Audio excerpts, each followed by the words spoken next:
Welcome back, everyone. So this one is the special episode that everyone's been waiting for. This is the paint job. This is the big one, the one everyone's been waiting for, especially myself included. It feels like such a milestone has been achieved to get paint on the shell. It really does. It feels like a massive accomplishment. Massive accomplishment, a massive sense of achievement. Just yeah, it does feel really good to get to this point. And not only that, I get to use the new gun. I've broke the new gun out now. Again, this is the first job of painting with the Segola. See how the base goes on and see how the clear goes on. Two new air caps, two new caps for one for colour, one for clear. So we're going to see what this is all about because I've heard nothing but mint reviews on this new Segola. Like I say, I've got the old one, the old Segola. It's not a digital gun and it's just got the DVR clear cap in it. So it's just the basic one. But I've gone for the DVR base cap and the Clear Pro setup. 1.3 mil fluid tip in the gun. Yeah, we're gonna see how this goes. But I've got a good feeling. It's.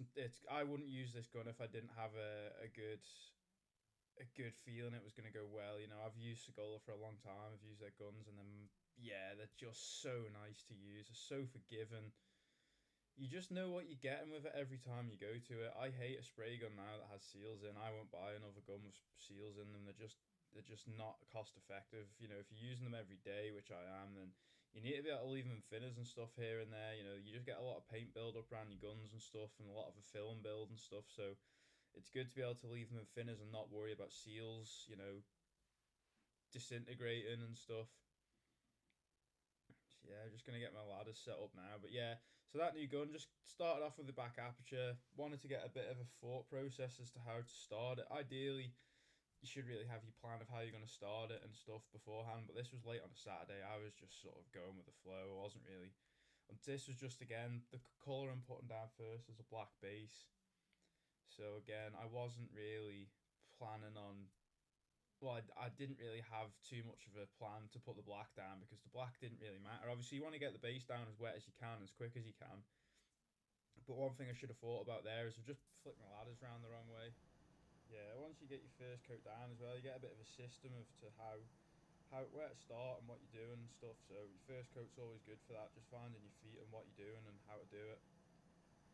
How you're most comfortable.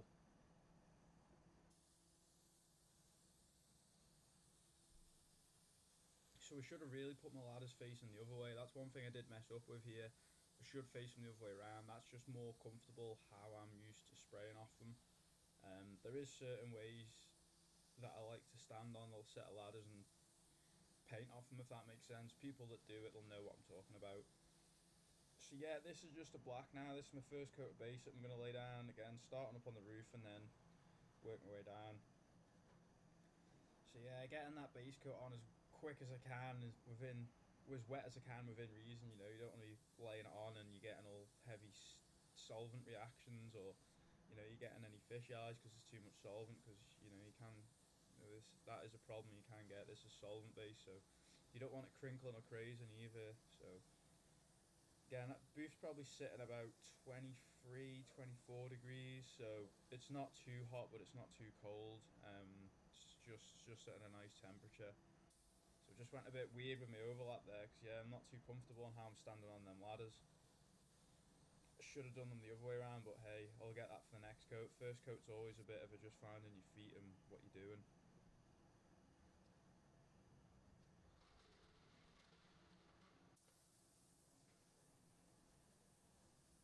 Like you'd think a man of my caliber, I'd have had all this planned out by now, but again, when it's this late on a Saturday when you start painting a job, like I probably started putting paint on. It was after 6 o'clock in the evening, so yeah, I was pretty tired. I'd been in all day. I had a lot to do. I was mentally tired. I was physically tired.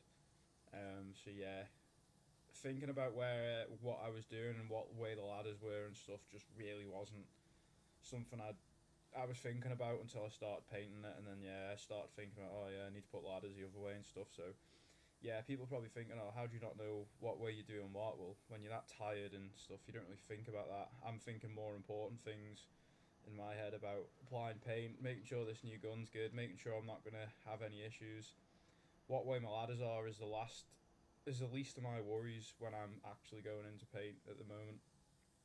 So yeah, people thinking, oh, how do you not have a plan if you do it that often? Well, sometimes you're not really thinking about that. You're thinking 10 steps ahead down the line before you're even thinking about silly things like that. So, and I'm also being mindful and cautious of my airline. You can see how careful you've got to be, making sure the airline's not sticking in the roof, making sure you're not leaning over with your paint suit and sticking in it. So yeah, you're thinking about a lot of things here, not just about which way your ladders want to be facing. So there's a lot to take in, especially when you're swinging over a roof like that and painting a roof. You run on the risk of having your airline, sticking in the side of the van and stuff. And I have had that. I've had that numerous times when I've been doing big commercial resprays and painting big vans like this. You're trying to do the shell in one hit. Like sometimes what we'll do is we'll just paint the roof and then we'll paint all the sides together. Sometimes it's just easier to just paint the roof, get the roof painted, mask the roof out, and then hit the sides. Sometimes that's the way we'll do it. Sometimes we'll paint the shell in one hit. It just honestly depends and stuff. So yeah, you don't run the risk of having your airline hit the sides if you just paint the roof and then paint the sides. But if you paint the shell in one hit, you're running the risk of leaning over it, sticking in the side of the bit paint job in your paint suit. Anything can happen. I've done it numerous times. It still happens. It's just part of the job. For some reason, I thought the compressor was kicking out, dropping down on air, but it wasn't. So what was actually happening on my gun? I actually have on that Segola. It's got an adjuster. Sorry. So when I was holding it, the palm of my hand was moving it, and it was adjusting the pressure of the air, and I could feel my base coat wasn't coming out right. It wasn't spraying right, and I was questioning it. So yeah, it was enough to me. I was questioning that enough to make me go out and check the compressor. That's when I know myself there's a problem if I've got to check the air pressure. So yeah, that's one thing I've just got to watch now going forward. You can see how close that silver adjuster is at the base of the gun. The palm of my hand's just rubbing on that, and if air pressure starts going up or down, the gun's not going to spray right. I want to be spraying this base coat at 2 bar, bang on 2 bar, nothing higher, nothing less. That is what this stuff likes being applied at, so that's what I'm painting that at. Most stuff will tell you what to apply at. This is within 2 to maybe 2.2, but I like it at 2 bar. 2 bar's good. More air you have, the more overspray, more dry spray and stuff you're gonna get. There's a reason to spray stuff at certain pressures and stuff. So yeah, we're painting at 2 bar, and there's a reason for that. So yeah, again, fighting with them ladders. I should have had them the right way around. I wouldn't have had to do all that messing around there. Yeah, just getting this black base on. You can see I've had a blowout there in my masking. So why I keep having blowouts in my masking kicking off? Because I've put spray sealer and stuff inside all my door shuts. Masking tape doesn't like sticking to it. I don't know why. It just doesn't like sticking to it. Again, it's spray sealer. It's supposed to, it's to protect against abrasion, stone chips and stuff. So it's like a rubberized coating. So masking tape doesn't want to stick to it at all. So yeah, just I was having a nightmare. Every door shut I've been painting, I've been getting blow throughs. So yeah, I was kicking off. Just making sure I'm holding the pressure, holding the trigger, making sure the air pressure's coming out. And when I pull the trigger, that's when the air gauge on the gun, the regulator, should I call it, that'll kick into life. When you pull the trigger when the gun's plugged into an airline, the regulator will turn on because it's registering that you're pushing air through the gun. So it's pretty clever. You don't have to turn it on or off. It turns itself on or off when you press the trigger on the gun when you're plugged into an airline. So it's pretty clever. It's quite cool. There is a battery in it, but it's clever the fact that you can just let it do its thing. You don't have to think, oh, if I turn the regulator off my gun or something stupid. Like some of them new SATAs or SATAs, whatever they are now, they've got some absolutely ridiculously stupid, no need for technology in them. You get a gun that'll register how far away you are from the panel and how you should be closer, and it's telling you that your overlaps aren't quite right. And it's like, well, if you need that to paint, you're clearly not a good painter, are you? You should know if your overlaps aren't good or not. You should be able to know by looking at the panel and knowing how you've applied your paint. If your paint looks crap and doesn't look like your overlaps are meeting up very nice, well, that just comes down to experience. But yeah, hey, if you want to go and spend whatever that is on a gun, probably in the region of £1,200, then you crack on. I mean, I've paid £800 for the Segola, so you know that's a lot of money to me. That really for a spray gun, especially when it comes out of my own pocket. You know, that's come out of my pocket. That's not what the company hasn't bought me that gun. I bought that gun for myself. I buy all my guns for myself. Really, you know, spray guns are a very personal item to me. I don't I don't do like I can't have someone picking my gun up and using it, and then I'm going in there and my guns are personal to me. I can't explain it. I should be the only one using my guns in my head because I know how they're gonna work when I go back to them to paint a job. You know, I don't need someone going in painting with them, you know, and not treating them right, or you know, not treating them with respect and stuff. And then I'm going back to it and it's not spraying right. It's like, well, why not? Oh, well, such and such hasn't cleaned it, and then this has happened, and then there's been a bit of lacquer or clear coat or hardener that's stuck in the gun somewhere, and yeah. So if it just more makes more sense if I look after my guns, I buy them, I look after them. It's on me then. So yeah, I prefer that. You know, the guns are quite personal to me as a painter. They just are. You know that gun should feel like an extension of your hand almost. You know, it shouldn't feel like a tool. It should feel like an extension of your hand. That's how I look at it anyway. A lot of people think I'm weird for saying that, but when it's in your hand that often, you know, it needs to feel comfortable and it needs to feel like it's part of you, if that makes sense. When you've had a gun in your hand for that long, you'll know what I'm on about. But if you never use one, you'll just think I'm a weirdo for saying what I'm saying because it doesn't make a lot of sense. But yeah, this gun feels good because I've used Segolas or a Segola for probably knocking on 6 years now. So it'll be 6 years in April. I've had the old gun because yeah, it's been 5 years, so it'll be 6 years in April. I've had that old one. So yeah, this one's been a nice little treat. But yeah, so far I'm happy with how this is spraying. I'm happy how it's going on. Happy with how the base is laying down. I was just a bit unsure at first. That air regulator on the bottom, that was just annoying me a bit. Like I say, with me not holding the gun and it adjusting itself, it was quite irritating. Yeah, it would start dropping the pressure up and down. So yeah, you see, just getting that black base on real nice, nice and wet. Always good to get your base coat on wet enough, but not absolutely sopping that it's going to cause you not chemical, solvent reactions. Chemical solvents. Yeah, obviously heavy amounts of solvents, so you're going to have reactions. So yeah, you want to be careful of how wet you're going down, but wet enough. But yeah, really impressed with how big the fan pattern is on this gun. Like that fan is big, man. I'm pretty happy with that. The fan on my no, not Developers, my old Segola isn't that big. I know it's the clear gun. My old Segola is the DVR clear, with the DVR clear cap. Sorry, and the fan isn't very big on that. But even my Developers GTI Pro Light base coat gun, my old base coat gun, the fan isn't big. It's big enough, but I'm really blown away by how big the fan pattern is on this gun.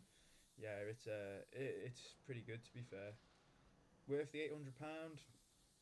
Yeah, we'll see at the end of the video. We'll see what I think at the end of the video when I get this thing painted. But up to now, I'm happy with it. But yeah, if you weren't using one of these guns every day and you were asking yourself, should I spend £800 on this? You know, if you're not using this every day, then I wouldn't be spending £800 on a gun like that. You know, I'm only buying that. I'm spending that because I use them every day. So you know, it makes it worthwhile. And I've noticed a big difference in. So yeah, I've noticed a big difference in just how easier it sprays, how much nicer the base coat goes on and stuff. Yeah, I just don't get as much dry spray with it and stuff. I just find it puts the paint out a lot better and more efficient than the GTI Pro Light did. That's my opinion. That's how I've found in the first coat of me putting a coat of black base coat down on my van. That's the main positives I've found from it. I've found that it just goes on so much easier. It's more effortless. It just yeah. I've noticed a big difference in that one coat application, and I've been painting with my GTI Pro Light for a number of years now. You know, applying water based and solvent based with that gun.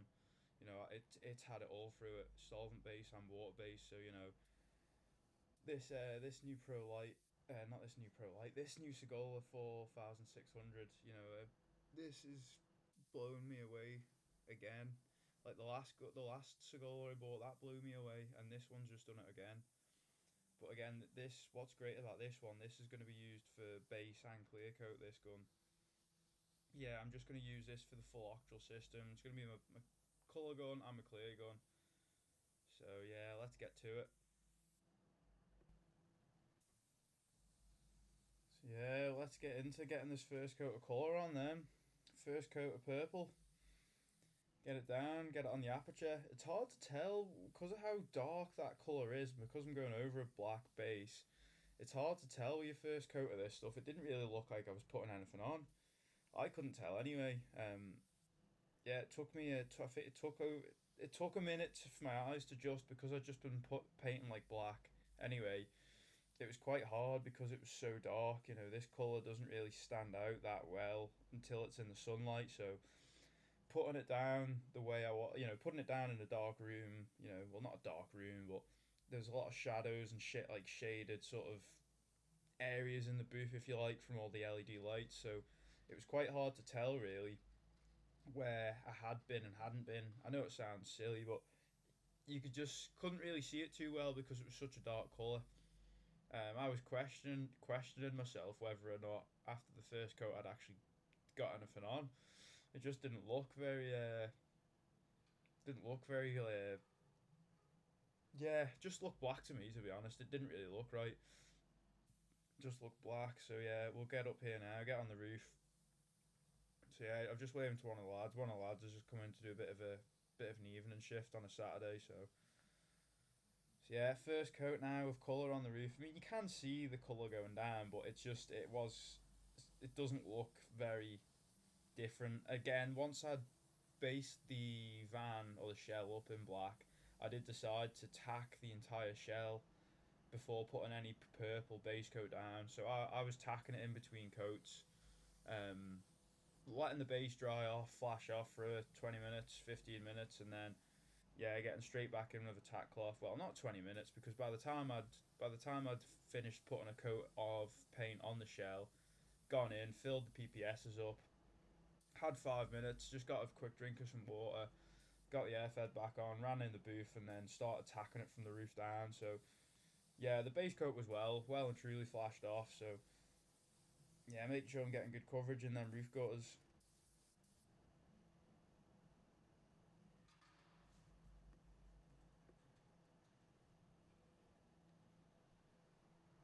Yeah, we'll get round to the side. We'll start flicking this quarter down. Actually, no, we'll go back on the roof. Sorry, what now? About quarter panel. Haven't done haven't done the other side of this roof yet. I didn't know what I was on about there. It's late at night when I'm doing the audio for this. So yeah, as I say, the van's been painted for over a week now. So it has took me a bit of time to get round to doing the editing for this one. So yeah, sorry for people that have been waiting to actually watch this one. But yeah, I've just left it all raw. I filmed it all in real time. I wanted to leave it raw and do it from start to finish as people can see. So yeah, then just waving to the panel beater. He's just going. I think. So yeah, wanted to do it all in real time. So again, for people that can be bothered sticking around till the end and want to watch the full thing, this it's more of a. This wouldn't say this one's more of an edit. This one's more of a film, more of a movie. This one. Um. So yeah, for people that can't be bothered watching the full thing, then yeah, feel free to flick through to whatever bit you want to watch. Obviously the nice parts at the very end, but for people that want to stick around and see the full thing from start to finish, then grab yourself some ales and some beers and whatever, and sit down and get this watched because it won't disappoint when you get to the end of it anyway. It's all worth it. It's all part of the process of getting it to where I got the shell to. All this now of getting your layers of base down, your layers of purple and stuff. So yeah, so that's why I could have chose to say, hey, you know what, I'll make a little 20-minute video, but what's the point for people that want to see the raw footage and the raw content of what goes into it? This is what went into it. This is why I've made the video of me mixing all the color, everything from start to finish, so people can see how intense it is of what goes into it, and there's no there's no real bit you can get away with doing that you should, or there's no real stuff you can just say, oh, that doesn't matter. You've got to do it all, otherwise the end result's not going to look how you want it to. So it's always worth going the extra mile, even when you don't feel like it. At times, like there's times where I'm absolutely knackered, I'm drained, and I just don't feel like. I just say to myself, oh, I can't be bothered doing that process. But I know if I miss that process out, the end result's gonna look crap or rubbish, or and I won't be happy with it. So sometimes you've just got to dig deep sometimes and say to yourself, no, just commit to it, just get stuck in, get in the deep end, and just get it done. Because you don't. It's easy to do a bad job. It's hard to do a good job, and that's what I always try and live by. It's easy to do a bad job, but it's hard to do a good job, and that's one thing I always try and tell myself. There's boys out there all the time doing bad jobs. You want to try and do the good jobs. If your name's on them, then you always want to try and do a good job. No one wants to do a bad job. But there's boys out there that just don't care. But so that's just the way some people are. So yeah, I'm using the big 850 mil PPSs because we actually had them in stock. So I was saying, you know what, I'm going to use one of them because usually we just use the 650 mil PPS ones, but it was nice to have the 850s.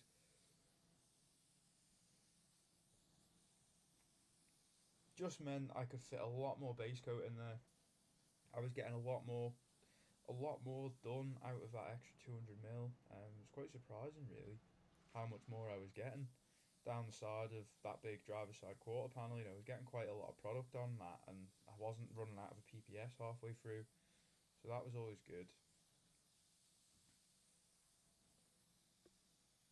So yeah, you can actually see the difference in the colour. So what I was saying before, you couldn't really tell where I'd been. You can see that first coat going over the black really well. It is covering real nice, that purple. Um, I was just being fussy with saying that you couldn't really see it. You could see it. It was just hard on, like, in the door apertures. It was quite hard to see your coverage and stuff. So yeah, it wasn't. You could see it. It wasn't that hard to see. I was just moaning. Yeah, getting that coverage in them door shuts as best I can. Yeah, that I'm really happy with how good that gun spray, and I'm quite taken back by that. I've been wanting to dig it out of the locker for a couple of weeks now, and there's a couple of jobs at work that I've been doing in work time. I've been saying to myself, "Oh, should I just get the sculler out for that?" But I've been saying no, sticking to my word.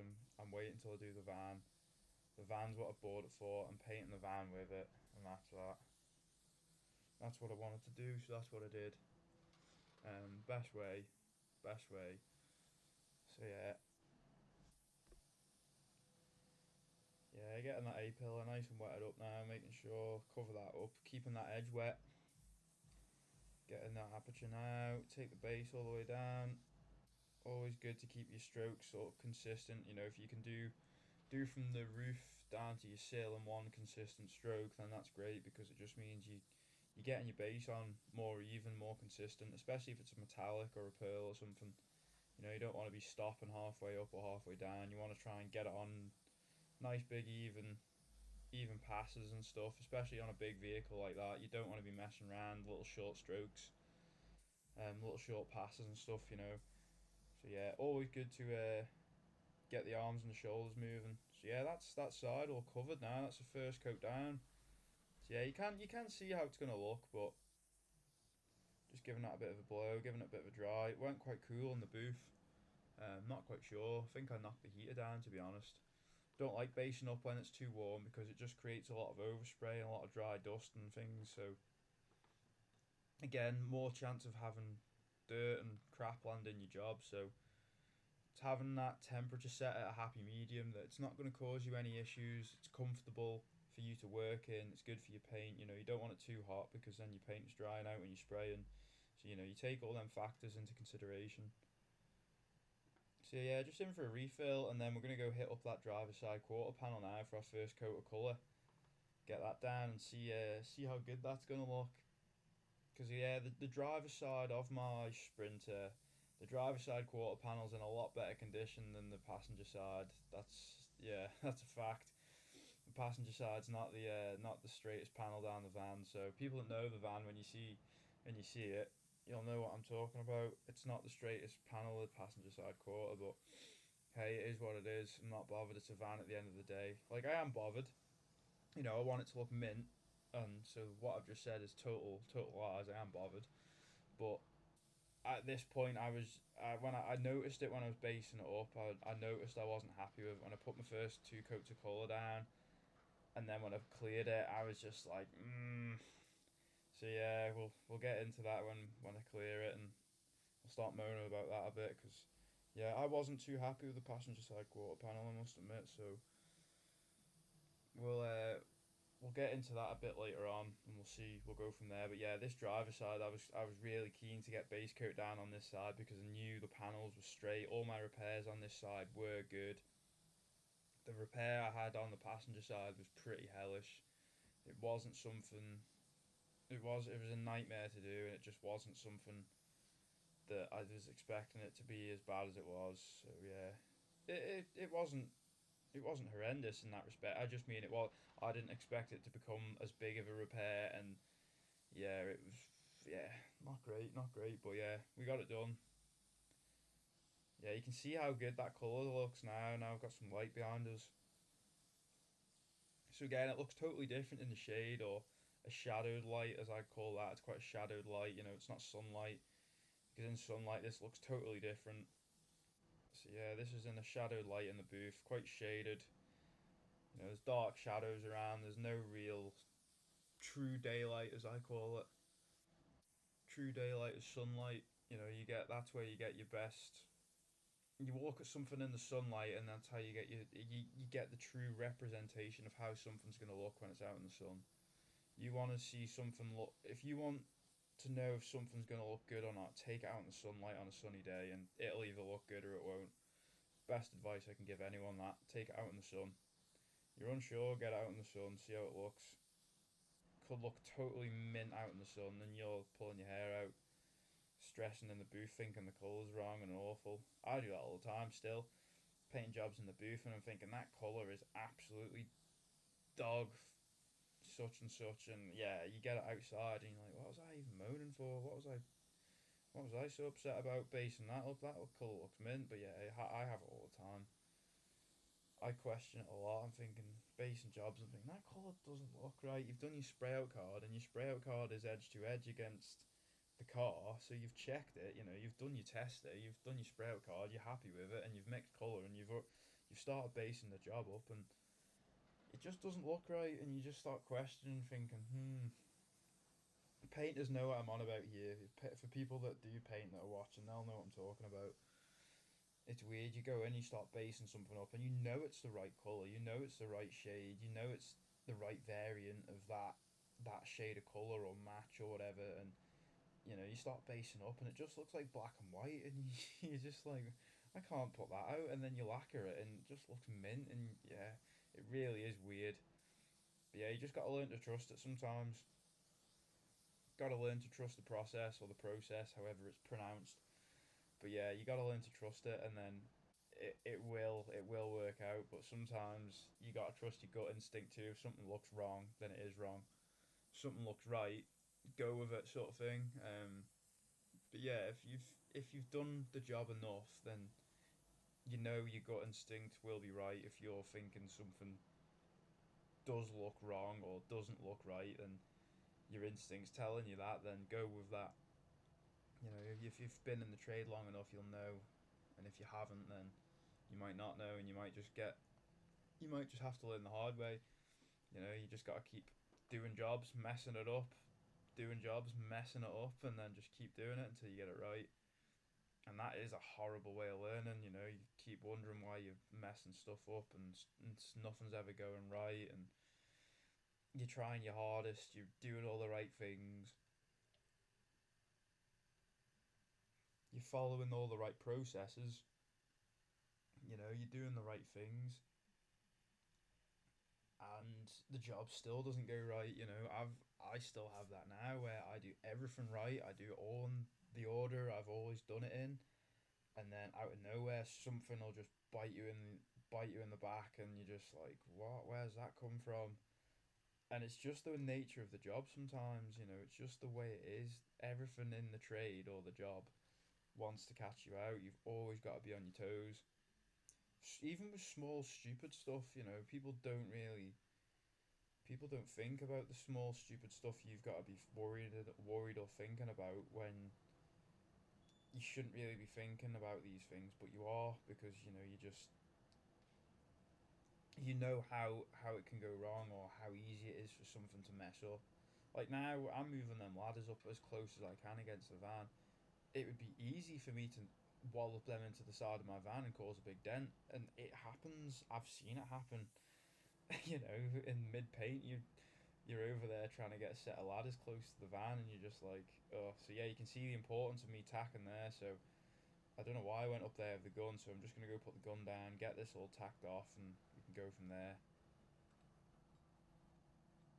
Yeah, make sure that's sat in the gun holder. So I didn't actually get my first when I put the first coat of black down. I turned the DJI off, so I didn't actually get that. Didn't get the footage of me tacking that off. So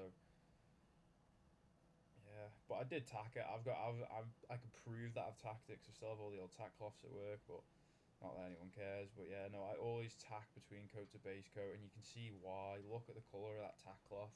I've not even finished the roof yet, and look how dirty it is. That's the reason you should be tacking your jobs and tacking in between coat to base coat. The reason why it's called a tack cloth, it's tacky. It's not sticky. It's got a tack to it. It's designed for dust and dirt, like paint dust and stuff, to stick to it. You can wipe it across your panel, but it's not going to contaminate your job. It's they're really really good. So yeah, keeps your overall job cleaner, keeps the end result cleaner. The cleaner you keep your base coat and what you're putting your next coat down on, well, you're not going to get as much solvent haze either and stuff, because you're just not going to get all the dust and the dirt and the debris. So yeah, look how dirty that tack cloth is. It's really quite surprising.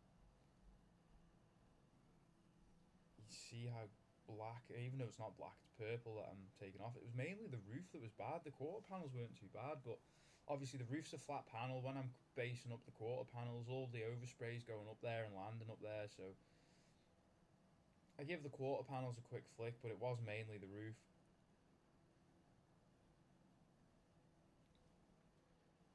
Yeah, you can see how sketchy it gets with them ladders, how close you've got to get them to the side of the van. And your airline, look, you can see that airline flailing about. I don't want that hitting into the side of the van, even though the base coat's dry. Base coat is touch dry because I'm wiping it with a tackle off. But you still don't want your airline smacking off it, and because it could print it and it could mark it. So you've got to be really, really thinking about your airline, your ladders, how far you. There's a lot to take in here. People just think, oh, I'm just pulling them ladders along, leaning over and wiping the roof, no big deal. But there's a lot more to it than that. It looks easy, and everyone's an expert until they have a go themselves. That's what I always say. Everyone's an expert until they do it themselves, and then they find out, oh, it's not so easy. Me included. I look at people doing stuff, think, oh, that's easy. That smash that out. That's easy, no issues. And yeah, long and behold, you have a go at yourself, and you think, oh, actually, that's not so easy. There's a lot more going on than me just leaning over and wiping a van there, or wiping a roof. You know, it's easy for it to go wrong. It really is easy for it to go wrong, and it could go wrong very quick. I could slip off them ladders, and not that obviously wouldn't want it to happen anytime. You could slip and bang off the ladders and put a big dent in the side of the van. That wouldn't be good anyway, but it wouldn't be just anything can happen. Them ladders could fall into the side of the van. The wheels could go on them. Stuff like that does happen. And it always happens when you're in painting something you really, really want to go right as well. That's when stuff usually goes wrong. You're trying too hard and you're thinking about it too much. It was weird because the Saturday I woke up to paint this van, I woke up and I was like, I knew I was going to paint my van that day, and I had this perception in my head, oh, when I paint my van, I'll be dead happy, and this, that, and the other, and it'll be mint, and yeah, and the day I woke up, I was like, I really couldn't be bothered painting my van that day. I was just like, you know what? don't care, don't want to paint it. I felt like there was that much, I'd put that much pressure on myself and that much stress of having to get it absolutely mint and flawless that I really didn't enjoy painting it, or I didn't enjoy the build up to painting it. Where usually I get dead excited to paint certain jobs, and you get dead happy, and you know. But because this was my van, and I don't know, I didn't enjoy painting it, or I didn't enjoy the build up, and I did enjoy it once I'd painted it, but painting it, I wasn't keen on it. I must admit, I wasn't like absolutely loving it. Where usually I'm absolutely like stoked to be in there painting most jobs or any job. But yeah, I should have just treated it like a customers, and I probably would have had a bit more excitement about doing it. But I really didn't feel like I had the excitement for doing this one, which is weird because when you're doing your own stuff, and it's really rare for me to actually get to touch my own stuff. You know, you think, oh, you'd be so excited. So especially to this to be at this stage, you know, it's taken a long few months to get here. You'd think I'd be absolutely ecstatic to get to this stage, but yeah, I wasn't. I just wasn't that keen on painting it, which is weird. But hey, I got it done and did a good job of it. It was just yeah, I felt like there was a lot. I'd put a lot of pressure on myself to get it absolutely flawless and concourse and this, that, and the other. And yeah, it's always hard when you're putting that sort of pressure on yourself, especially when I know everyone's going to be looking at it because you know that's going to represent what I'm capable of and my painting skills and stuff. So there is you're always thinking about that in the back of your mind. You know, it's got to look mint because it's representing what I'm capable of. So yeah, there is that side to it where you do get caught up in it has to be mint because of what it's representing as well. You know, it's not just like I'm not saying that customer jobs aren't the same, but when it's my own, you know, I'm driving around on the day to day. People know I do it for a job. You know, it has to look absolutely flawless because there's no reason for it not to because it's not costing me massive amounts of money to do it. Yeah, it's costing me a lot of materials, but all it's really costing me is time. Time's the main thing it's going to cost me here because you know it's all time I'm putting in. You know, I don't have to pay anyone to do any of this. This is all me doing this, so you know, it's all down to how much I'm willing to put in at the end of the day. That's going to determine how good the job is and how good the job's going to be at the end. So yeah, we'll see what happens. Yeah, I'm waffling a lot of rubbish here, as always. That's a lot of these videos are. In between the job, I'm talking a lot of crap. So yeah, this is my second coat of base now. Second coat of base on the roof, 2 bar. I'm really liking how that gun's spraying. Fan pattern on that is so nice. Just keeping my eye on that regulator on the gun.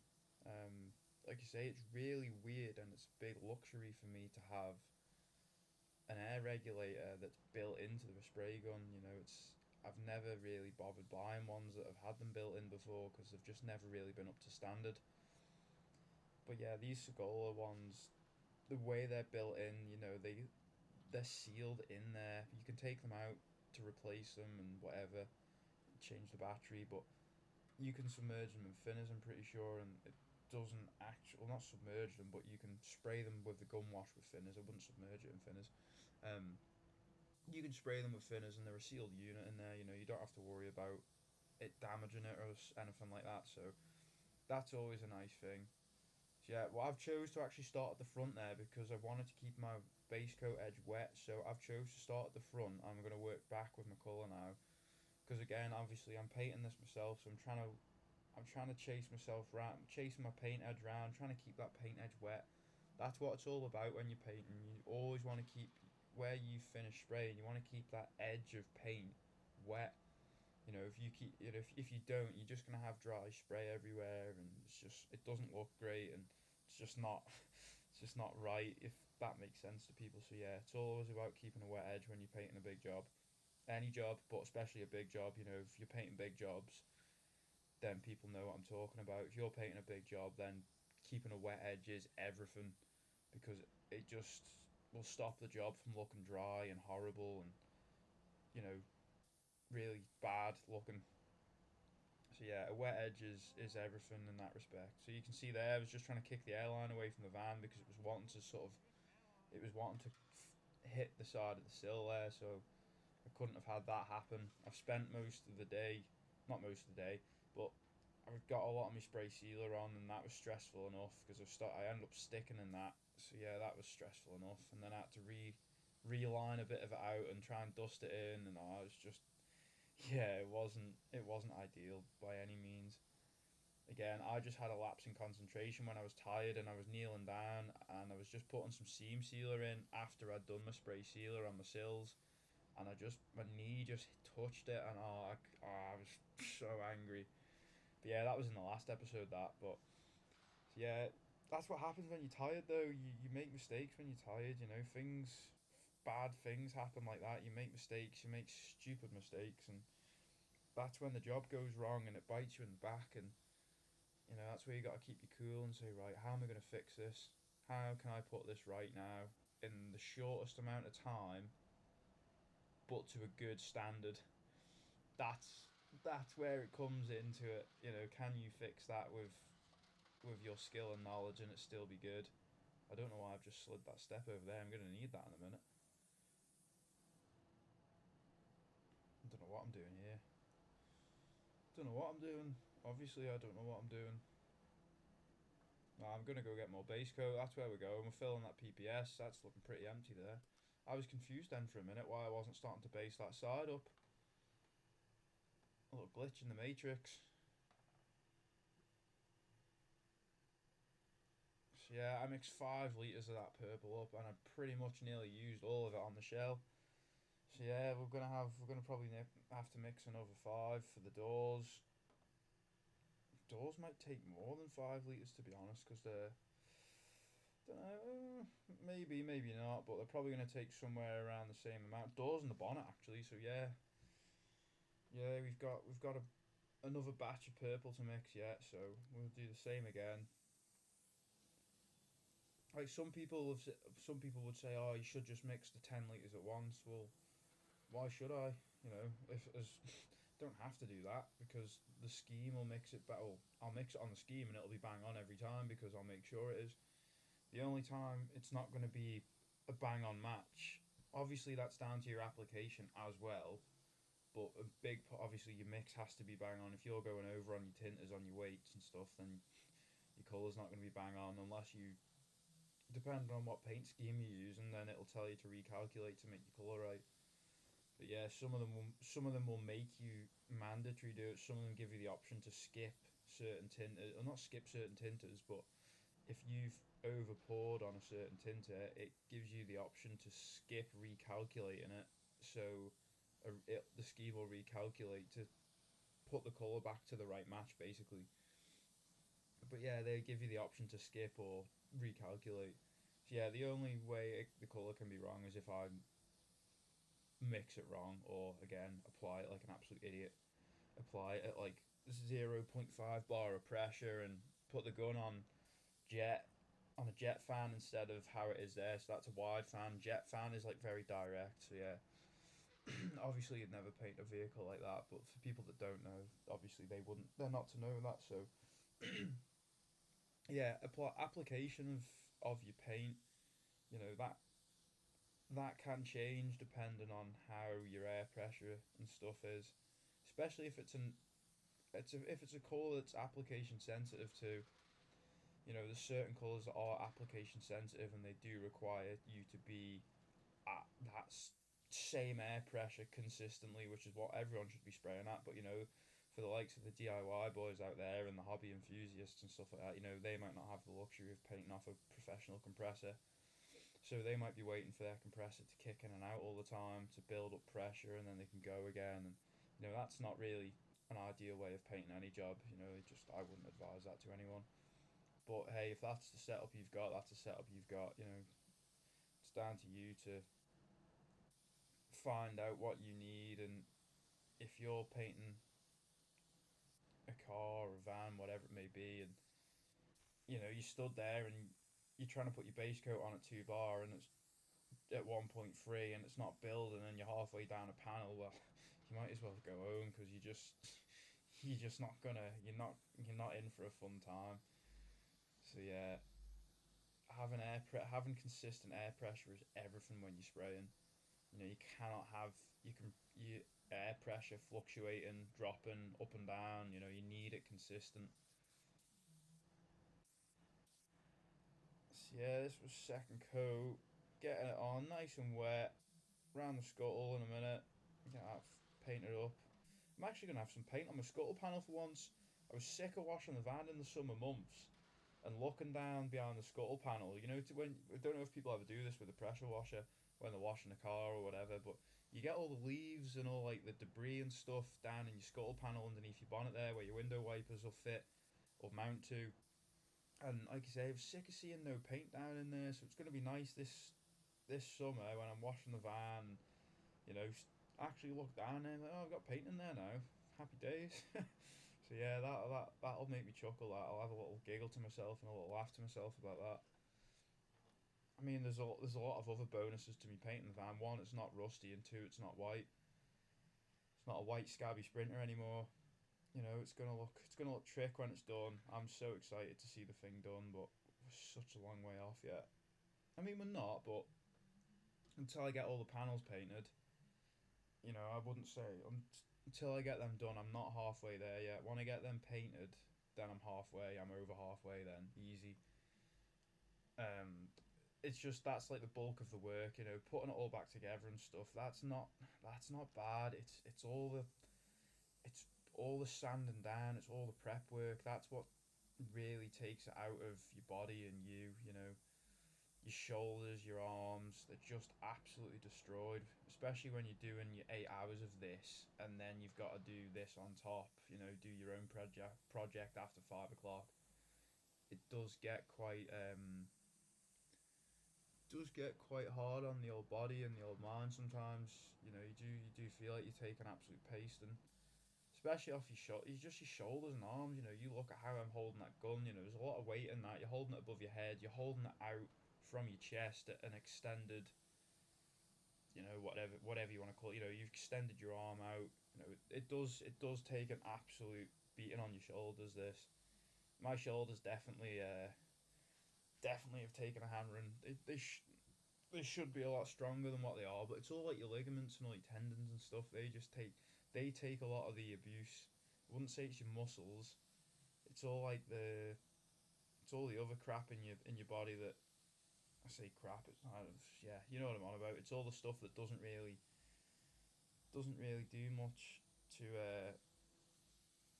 help with your overall physical strength, but it's all your tendons and stuff that make you move. That's what I sort of struggle with, especially especially this time of year in winter. It's hard to get it's hard to get my shoulders moving sometimes because they're all stiff and they're all tight and stuff. So and they always feel cold to the touch. It's quite weird that.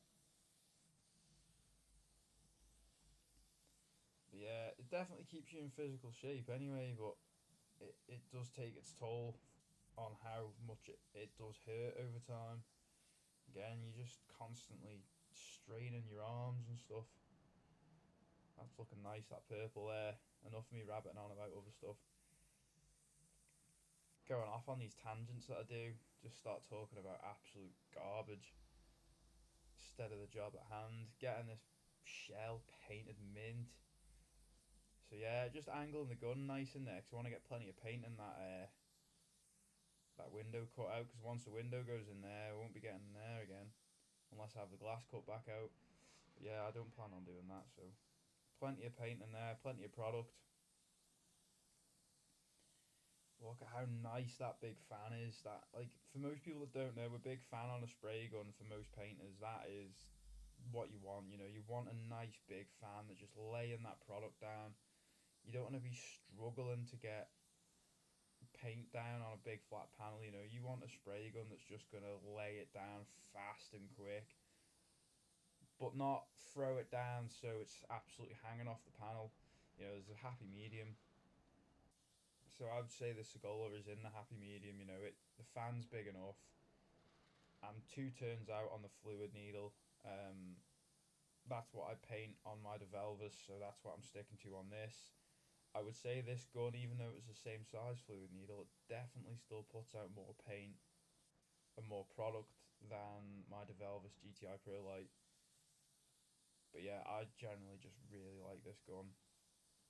How it sprays, how it feels, how it holds in my hand. Like I say, the only negative, I wouldn't even say it's negative, it's just me being very critical, um, is the air adjuster that fixes to the gun. I kept knocking that with my palm, the palm of my hand. It kept self-adjusting by me knocking it, or passing the gun from my left hand to my right hand, which I do quite often. Once my right shoulder gets sore, I swap to my left, vice versa. The left shoulder gets a bit tired, I swap to the right. I just pick and choose. So yeah, sometimes that adjuster was just going up and down, which was a bit annoying. But again, that's on me. That's not the gun's fault. So I wouldn't call that a complaint.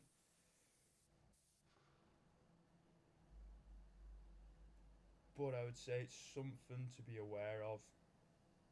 If you were going to buy that gun and you're thinking, oh yeah, that is it is fantastic. I'm not knocking it at all. I'm not slating the gun. The gun is mint. I do really rate it, and I'm very happy with it. It's just something for people to keep in mind if they were going to go and buy that gun.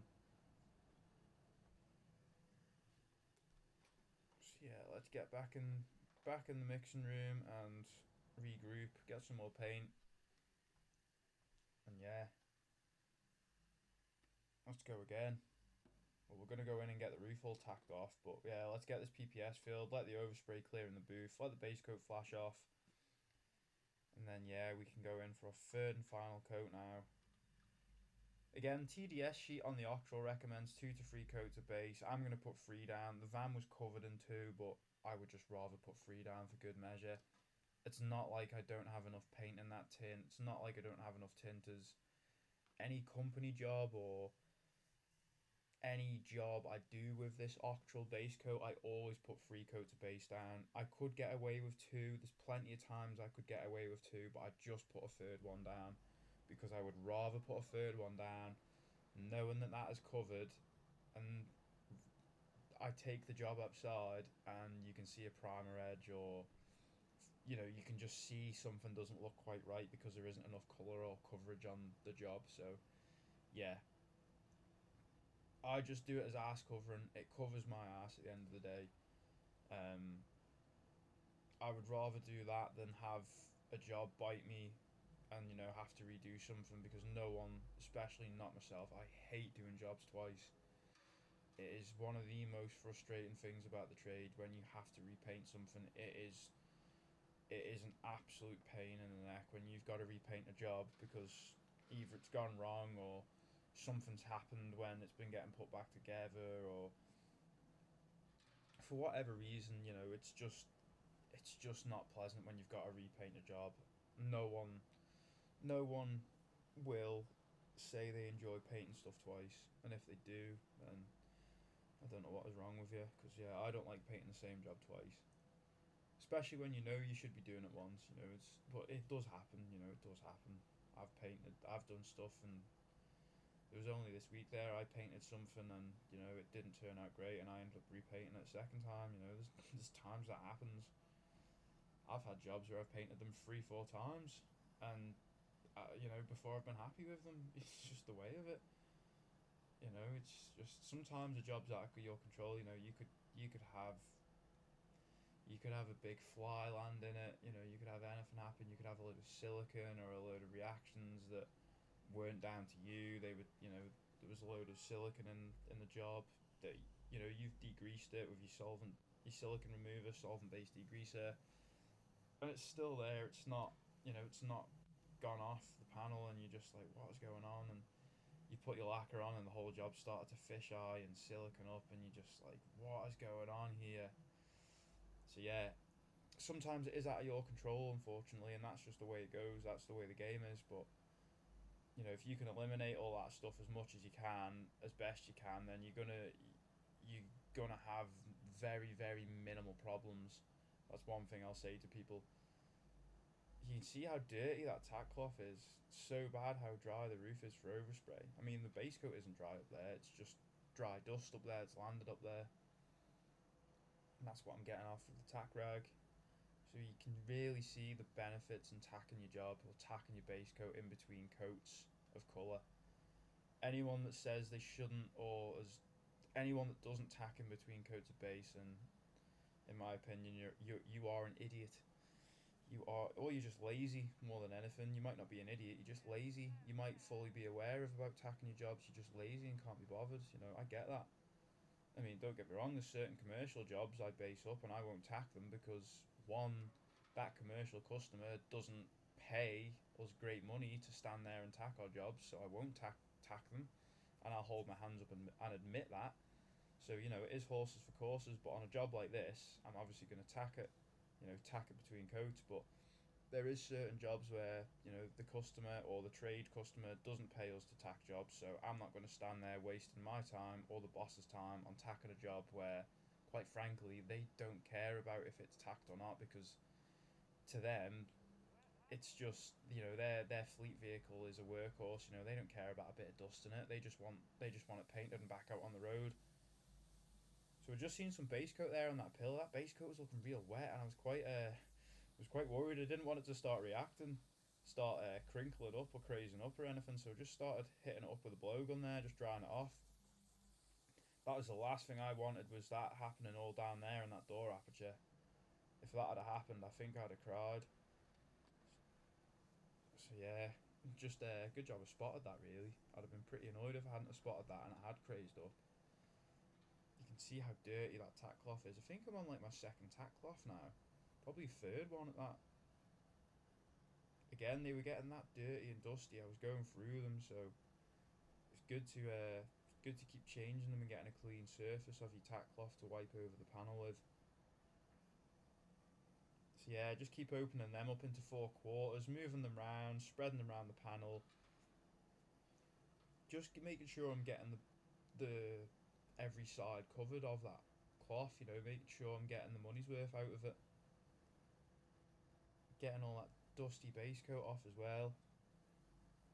I want to make sure all that is off my panel, because we don't want any of that landing back in the job. That's how you keep your overall job cleaner, by getting a tack on, getting your tack rag on, and getting it done. It does keep the overall job massively cleaner. As you can see the proof in that tack rag. You know, that wouldn't be that. That shouldn't. Well, not that it shouldn't be, but if I wasn't tacking it, you know, people wouldn't know about how dusty and overspray and what are the importance of you tacking. You know, tacking your paint job, because the importance is right there. The proof is on the tack cloth. You know, there's a lot of dust, there's a lot of overspray landing on back on your job. You know, if you go and put clear coat down, you're gonna have hundreds, probably hundreds of dust nibs in it. And you know, before I start putting clear coat down, all the brown paper around this van, I'm gonna start wiping that down with a tack cloth. Again, the more dust you can get off that, off your masking, and the more overspray and the cleaner you can get that job, the better that overall result is going to be. 100%, 100%.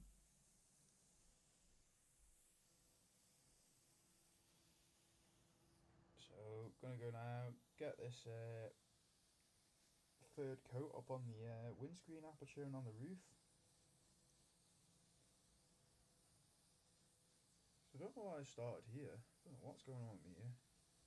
Don't know why I started up there. I should have started on the back of the roof really, but I think because this is my third coat of base, I'm pretty sure now I wanted to keep that wet, the edge wet up above the windscreen, because it's quite seen, that part of the roof of my van, if that makes sense. So I wanted to make sure that I got one side coated up, and then I went round and coated the other side up pretty quick.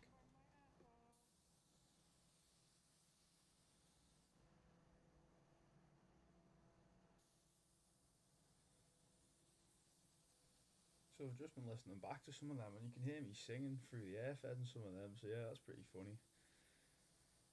But yeah, I'm always singing away with the airfed on. You can just hear a muffled singing going on. But yeah, that was the reason. I've just had a thought to myself. That was the reason I started above the windscreen there in that third coat. I wanted the colour to look bang on, so it's all make or break now on this third coat. How this third coat goes on is how the colour's gonna look. So I want to try and get it on without having to go back and put forth down. So getting it on as consistently as I can, getting all my overlaps right, getting it all good is my main worry and concern. So yeah, that's why I started above the windscreen.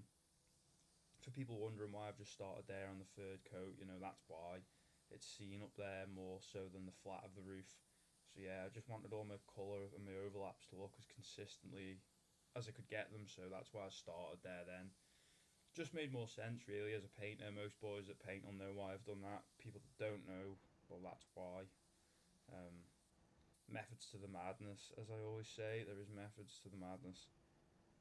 People think, oh, you're doing things in a certain way because you're weird. See, that's what I'm on about there. See how the airline comes so close to hitting the sill. I just went down, had a quick look, and it hadn't touched it. That's how on the ball you've got to be. If that sticks in the side of that paint and knocks it or takes it down to the black primer, I'm gonna be fuming because it's having to go back and fix that sort of stuff isn't fun. So yeah, getting this last coat on the roof and making sure my overlaps are bang on, making sure there's plenty of coverage on all them roof ribs you can see. So them like I call them ribs because they are ribs in the roof. They add strength to your roof panel and stuff. So making sure there's plenty of coverage on them either side, making sure I'm getting coverage with my overlaps and stuff. So yeah, just making sure that airline isn't going near the van. So just being so careful with that. That's what I'm saying. If you're not, just no felt bladders then. If you're not careful with watching what you're doing, I don't mean just watching how your paint's going on. You've got to be aware of all your surroundings as well. Just being aware of where your airline is, not sticking in your job, because that'll just cause tears. And I've seen it. I've had it happen to myself where your last coat of clear coat or your last coat of colour and your airline is just kicked up off the floor and stuck in your job, and next minute you're effing and blinding with your mask on and screaming the booth down, and all of a sudden the job went from being a mint job to a bad job because you've got a big black smudge in a white side of a van, or because generally speaking most vans are painted white.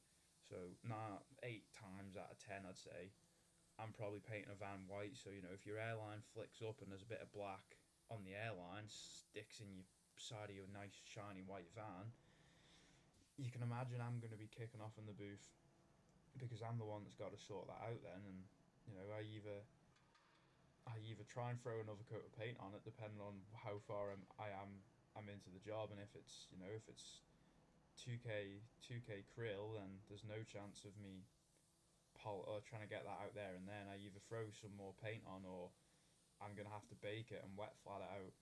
But if that's base coat, then I've got half a chance. So that's why it's good. Base coat's more forgiving in that respect because you just have more of a chance. If you have any issues, you can sort it. Where krill, like 2k krill colours, they're just a nightmare. They're not forgiving. I find them very backwards. Your 2k krill colours, I just find that way of painting now is so backwards, and it's a thing of the past really. I think anyway. That's my opinion on it. Base coat and clear coat are the way forward. You get your UV protection with your clear coat, and again, you generally speaking, clear coats are more harder wearing than krill colours are. So there's that as well. Clear coat just is, yeah, it just is better in my opinion. Gives more colour, more gloss to your colour, more depth to your colour. It just, yeah, you can't beat a good few coats of clear coat, on top of a nice colour. You see jobs that are painted in acrylic, like acrylic gloss, and then you see stuff that's painted in base coat and lacquer, and you can see the difference straight away. You can see, you can just tell there's such a massive difference in the overall job, and yeah, it does really make a massive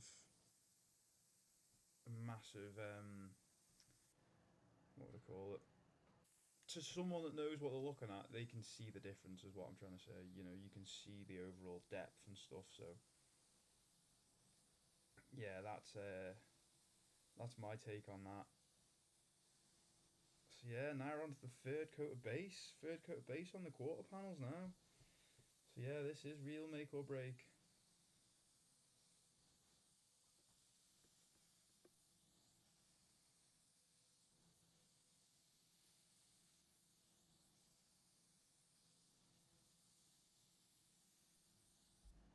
So the main reason I say it's make or break now is because this last coat of base coat, this is where it is. It really matters how my application is, how consistent my overlaps are. Not applying the base coat too patchy. You know, you don't want your base coat patchy at all. So this third coat now, it is really critical how I lay it down, making sure it's consistently applied everywhere. Keep an eye on the gun, making sure the regulator's still sat at 2 bar, because again that can affect how my colour can look. So just got to keep all that in mind. You know, you don't have that problem with an analog regulator, but because that adjusts, you know, when my hand catches it, I just have to keep my mind, keep it in my mind to think about it. Again, that's new to me. That's a luxury, having one of them built-in regulators on a spray gun. That is a real luxury. Um, I've never really had the never had the luxury of having a gun like that. I've never really seen the need, but now I just sort of, yeah, just like, yeah, I'd just rather have one built in now. Going off how good Segolas are at building guns, I know that regulator is well sealed in that gun. Don't have to worry about finners getting in and wrecking it or anything. So yeah, getting that third coat on nice and consistent, because I want this basically how I need to replicate what I'm doing to the shell, replicate that to the doors and the panels and stuff, so it all matches. Sprayed at 2 bar, same setup on the gun. Just replicate everything as you would do on on of the shell on the panels, and you shouldn't have any problems with your color match, providing your color has been mixed properly as well. You know, that's always a big thing, making sure all your tinters are stirred in properly.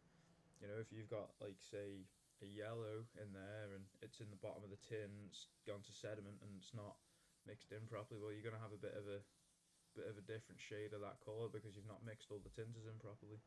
So that's one thing to keep in mind as well. I should really move that tack cloth there.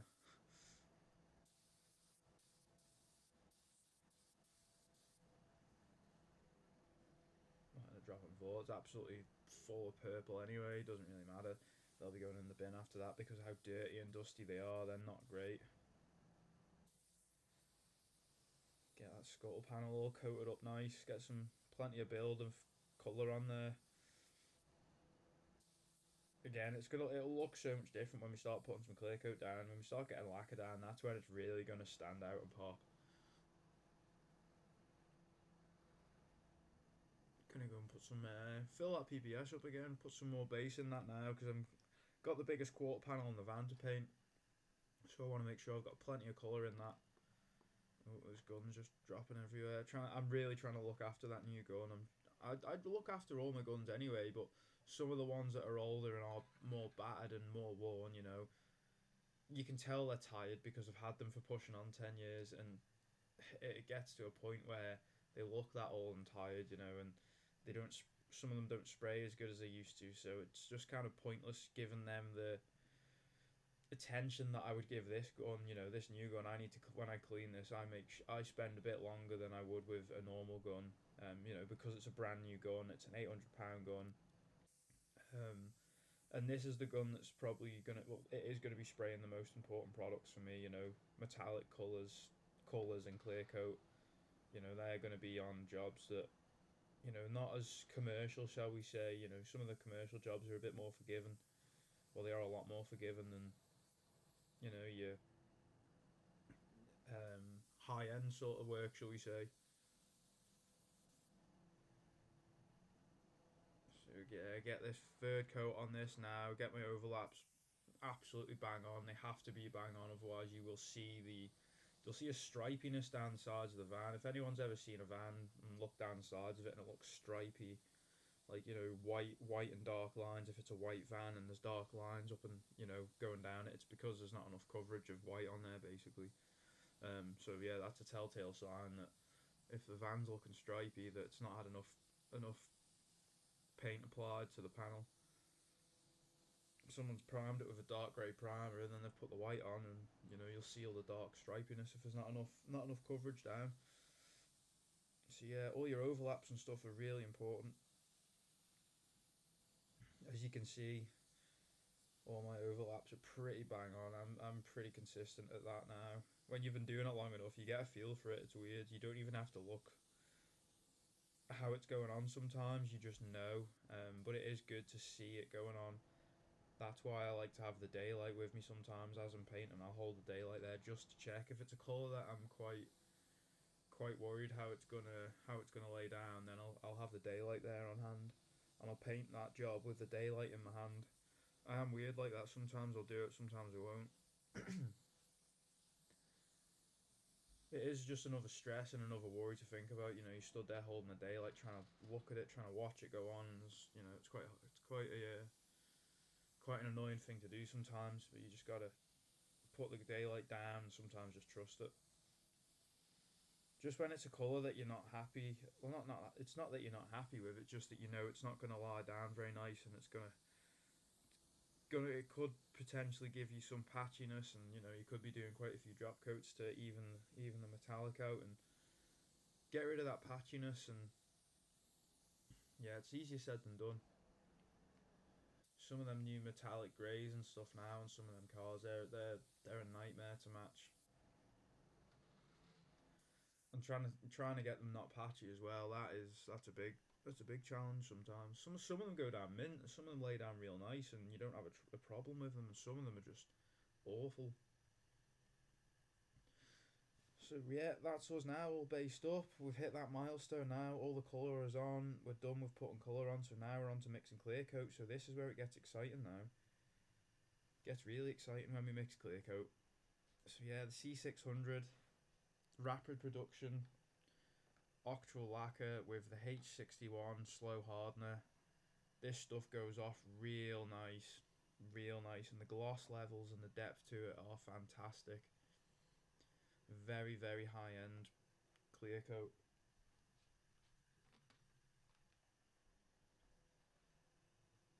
So I'm just getting a 600 ml and an 850 ml PPS cup on hand. So I'll keep one, or I'll keep both of them full, and I'll mix enough clear coat that I've got some in a cup as well. So I'm just going to change the cap over now, because obviously I've just had the base colour cap on, so I'm going to put the Clear Pro cap on now, which is for spraying clear coats. For people that don't know, you have different air caps for different products. So you get like a clear coat cap and you'll get a colour cap, base coat, you know. If you're solvent base, or you get a water base, you know, it's all different for whatever system you're using and you're applying. Buy your gun to suit whatever paint it is you're using and what brands and stuff. You know, I've got the solvent set up instead of the, obviously, you know, Seagull will make an aqua set up, a water based one. So I'm obviously not going to buy a water based one when I'm using solvent based. So yeah, just making sure the air cap is sat nice and parallel there. The two fins on the sides are pointing at each other. Got to make sure that that's all set up good. So now I'm going to get on mixing clear. So yeah, this is all done by weight again. Clear coat's done by weight. This Oxtrol stuff's done by weight. It's a 2-to-1 product, but it's done by weight on the scheme. It's nice because we were still using coins on the system when I painted this. We still had coins on the scheme, but like not even like a week after I painted the shell, the reps were over to basically say, "Oh, coins is going. You're getting a new system." And I'm really not a fan of this new system we're on now. It's not as easy to operate. It's supposed to be quicker and easier, but I don't like it. I don't like change though. I like the old system. The old system was easy to operate. The old system just worked and I liked it. But yeah, onto a new system now, and coins is obsolete now, so I can't use it anymore. But the new one will come too. I'm just used to coins, and I preferred coins. I preferred the setup on the computer, and I preferred how much easier it was to find stuff. And yeah, it really was better for me.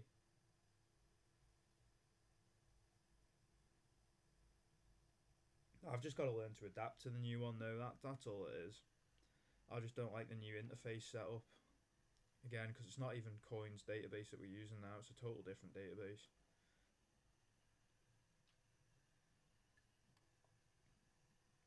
So yeah, now in with the hardener, H61 now. Slow hardener in. Again, I want to be using a slow hardener because it's a big respray, big job. Give you plenty of time to get around the thing, keeping that edge nice and wet. Don't want any dry spray on this thing because I will not be happy if I've got to repaint that. So yeah, nice slow hardener. This lacquer doesn't actually require any thinners. You can add it as an option, but it doesn't need it. It's that thin anyway. It doesn't need thinner going into it. If you put thinner in it, then you're mad. You are mad because yeah, that stuff will be sitting on the floor. It is thin, that stuff. It's really good and it's really nice and there's a lot of build to it. That's what I'm quite shocked with how thin it is and how much build you get with it. It's quite weird really. You wouldn't expect to get that much, but you do. Same with the primer. The primer's really thin, but you get a lot of build with it. It's, yeah, it's what you want though. You want a lot of build without putting a lot of product down. You put a little bit of product down and get a lot of build. It's not something you really get with many brands. Big stir on now. Get all that hardener and clear coat mixed in together. We'll get these PPSs loaded up, and then yeah, we can get started. Then get the first coat down. First coat with this C600. Your first coat is more critical than your last coat, in a sense of you need to get your first coat down as if it's your last coat, your finishing coat. That's one thing the rep told me when they come to do a trial demo on it, and basically seeing if we were interested in, you know, buying this new product they were bringing us. So yeah, he was going through it with me, and that really. I was pretty sold on it. You get a lot of reps coming around selling crap products and stuff that's not so good, but this stuff is amazing. So yeah, I'm a big fan of it, big fan of it, and I'm very fussy with what I use, and I'm very picky with what I use. So it's probably quite it's probably quite shocking for people to hear me say I like something, not moaning about something for once. So yeah, that'll be getting that down to zero point 0, just slowing it down there now because I'm down to 3.2 to 1.4. So yeah, this is where it's made. You want to make sure your mix is bang on. You don't want to be going over all the time. You want to try and get it bang on. I've gone put over by point 0.2. It's not the end of the world. That I've just pressed recalculate, and then the scheme will recalculate to readjust it because I've gone over. It'll basically work out how much hardener to put in to rectify my mistake. Obviously, it's a little bit more hardener, but it won't be much. It will be very, very minimal for point 0.2. Yeah, everything's done by weight. Everything's done by weight because it's more accurate. If it's done by weight, them scales aren't gonna lie. They're expensive scales. You're probably talking £600-700 or whatever for a set of them scales. Like they're not something that they're not something you abuse anyway. You can stand there and blow on them and watch the scale go up and down. They'll fluctuate by your breath blowing on them. They're super sensitive, and they have to be for to calculate paint mixes right. They have to be super sensitive and they have to be accurate. Yeah, get a big mix on. You'll love a big mix, big batch of clear coat getting mixed. Just means you're painting big sides of vans, cars, and stuff. See how nice this Segola sprays this clear coat. Pretty. This is the bit I'm probably more excited for. So yeah, what I was saying before about that first coat going down, getting your first coat down, getting your first coat down with this stuff is more important than your second coat, just because it can make your if you don't get it down wet enough on your first coat without it running, obviously, your second coat doesn't really look right.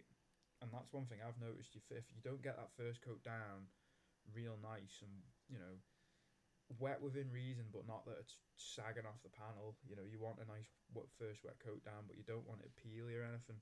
Um, because I've noticed that your second coat doesn't lie down as nice if you put the first coat on a bit peely and a bit dry, like a grab coat almost, just like not a full wet coat, but you know, just like half a coat, just to give, just so the solvent can just sort of stick to the panel and you've got a good tacky surface to go onto on your final coat. But yeah, this stuff doesn't like that. It likes a wet coat first time round, so that's what I give it.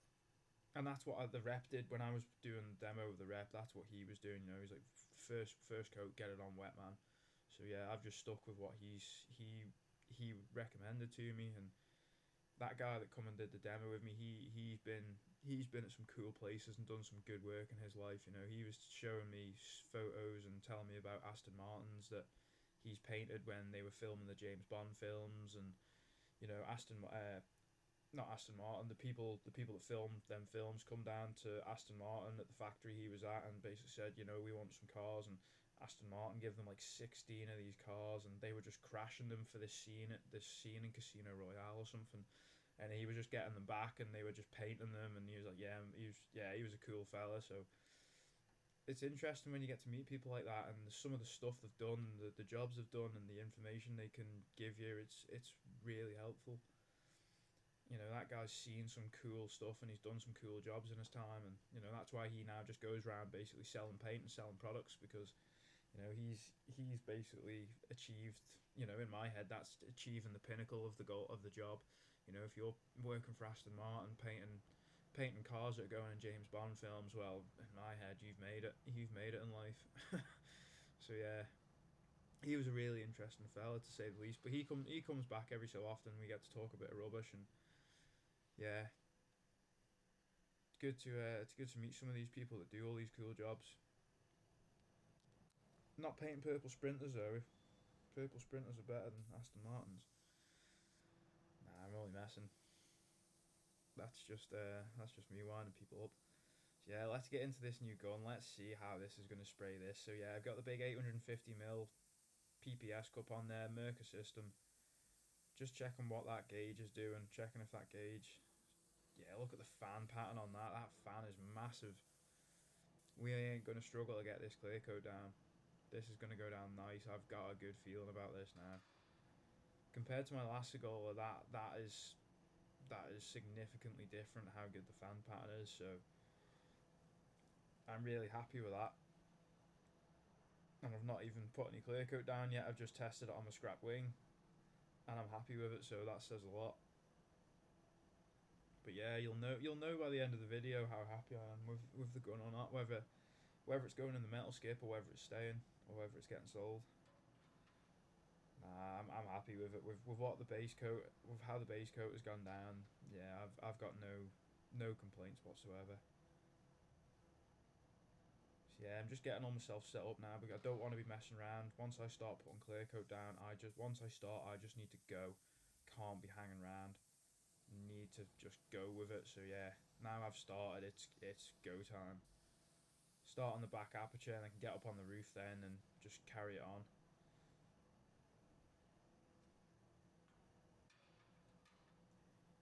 So yeah, I've not actually done the full aperture. I've just decided to do that top section. I'll probably do the aperture when I come down the quarter panels.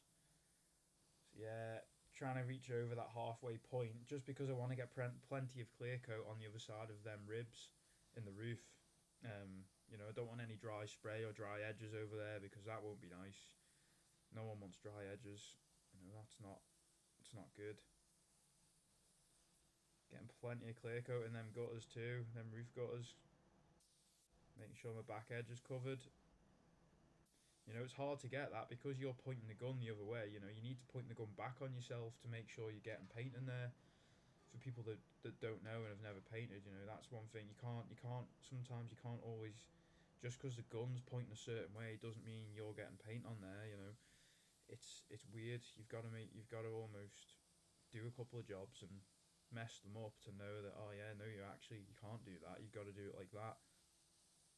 Again, it is all trial and error. It's all messing it up and redoing it. And you know, everyone still makes mistakes. I make mistakes now. Make some stupid ones at that. It's just part of the job sometimes. You know, when you're tired as well, your concentration lapses and your head's elsewhere, and you're just thinking about other things. And you know, it's easy done to make a big mistake. It's like now this is the time I really need to be careful with the airline and leaning over the roof. Now we're putting clear coat down. It really is important for me not to stick in this or drop anything or yeah, it's really critical at this point. So look how nice that's going down. Like I say, the colour doesn't look. It doesn't sell it here in the booth. It really doesn't sell how nice this colour will be when it's out in the sun. But you know, people can. This is more of a raw perspective for people to see how it's painted from start to finish. You know, that is why I've done this, and that's why I've done it in a raw form of just sitting here chatting absolute rubbish over 2 hours of me painting it. Felt like it took me a lot longer than 2 hours to paint it, but there was a lot of prep going up to it. You know, the last two videos I've done were getting it all masked up and then getting all the spray sealer on and mixing the paint. That was all done in that day. So yeah, it's something you know you always think in your head, oh, I'll do that well quicker than what it'll actually take me, and it's hard sometimes to do stuff like this quicker than what you think. Like I say to myself, oh, that'll only take me an hour. It ends up taking me 2 or an hour and a half, and then I'm fuming because it's taking me longer than I thought. But you know, sometimes you're just a bit delusional in your head where you just think, oh, I'll smash that, I'll smash that. Which yeah, you will smash it and you probably will do it quick, but you know, sometimes you got to be realistic with yourself. And I'm not sometimes. I am, but sometimes I'm not because I want to get it done that bad. I'm telling myself that no, I'm getting it done quicker than that. I'm not having that. Just stubborn, really. Just being a stubborn man. But sometimes you got to be like that. You can't accept defeat and you can't accept failure because you know that's not good. Obviously, it's not failure, but you just feel like you've been defeated sometimes because you've set yourself a goal and you haven't achieved it.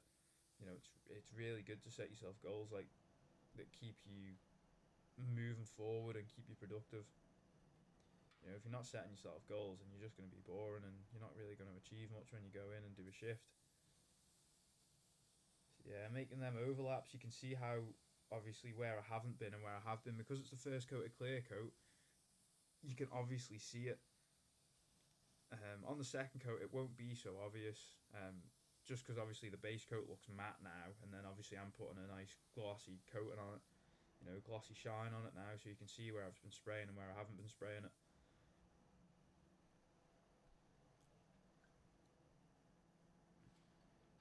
Just being real careful with them ladders. Just taking my time, but not taking the mick. You know, I want to be taking my time, but not slow, but not rushing it. So easy to knock them into the side of the van, and then it's tears. Then you know, game over. Yeah, look how nice that's going down. That clear coat's going down so nice. Again, I'm making sure to get this first coat down real nice because you have to with this stuff. The booth's set pretty warm now. I've got the heaters cranked up a bit more for clear coat. Probably set at about 28 degrees, something like that. Um, yeah, just wanted a bit warmer for your clear coat. You know, it's just nicer for it. Nicer to spray it in a warmer environment. You know, it just atomizes stuff. Atomizes out the gun better too. You know, you always want to be spraying your clear coat in a warm environment, never in a cold environment. You know, it won't spray nice. It'll come out the gun like rice pudding. That's what I always say. It just comes out like wallpaper paste almost. Yeah, some lacquers have used spray like that in general. Anyway, they don't spray nice no matter what you do. They're just not. They just don't spray nice. Yeah, it doesn't matter how much thinner you put in. Doesn't matter if you heat it up beforehand to get the viscosity of it thinner. It doesn't matter. It'll still spray like garbage. You know, some of them are just aren't they just aren't designed to spray nice, or you know the company has done the best they can with what they think is a good clear coat, and it just isn't. But yeah, this Octral stuff, the boys that have been designing this and manufacturing this in the Netherlands, they've got their game well sussed out because yeah, this is top quality lacquer. Fantastic UV protection, overall build, depth, durability, how hard it goes after you bake it. That is a big thing. You know, you want to be able to blade it if you've got any runs or any rocks in it. You want to be able to wet flat it and polish it without, you know, without it being soft and chewy still, even after you've baked it. You know, there is clear coats out there. You know, you bake them, you give them the 70, 60 degrees that they require on the TDS sheet, and they've still not gone hard. And that's my biggest, like, that really, yeah. I'm not gonna start swearing, but that really does my head in. You know, there's times where I'll have like a little run in the door, and I've used like a cheaper clear coat, and you know, you're trying to blade it out, and the head of the run is still soft, and you know, I don't get that with this Octral stuff because you know, I still get runs now. Everyone gets runs who paints. You know, you just get them. You know, it's just all about how you get them out and how quick you can get them out. And you know, if you can't take a blade to shave the head of a run off your panel because it's still soft and chewy, well, that in my head's a bad product. That's a bad clear coat because that's not what a painter needs. A painter needs a clear coat that's going to set rock hard, that he can blade it, he can nib it, he can polish it, and doesn't have to worry about it being chewy. Oh, you can really see the reflection now coming through. Now I've got that first coat on that panel. You can really see the gloss levels and that stuff. Yeah, so like I say, as a painter, you just don't want clear coats to stay soft after you've baked them. You know, you want to know that that's gone hard. You know, you want to be able to polish it and stuff. You want to be able to denib it without it being soft. So the fact this stuff goes rock hard after you've baked it, does what it says it's going to do, and you get the gloss levels with it. That's a big thing. You know, the reps have sold us a good product. We feel like we've had a good service. You know, so we'll still continue to use the Octral range.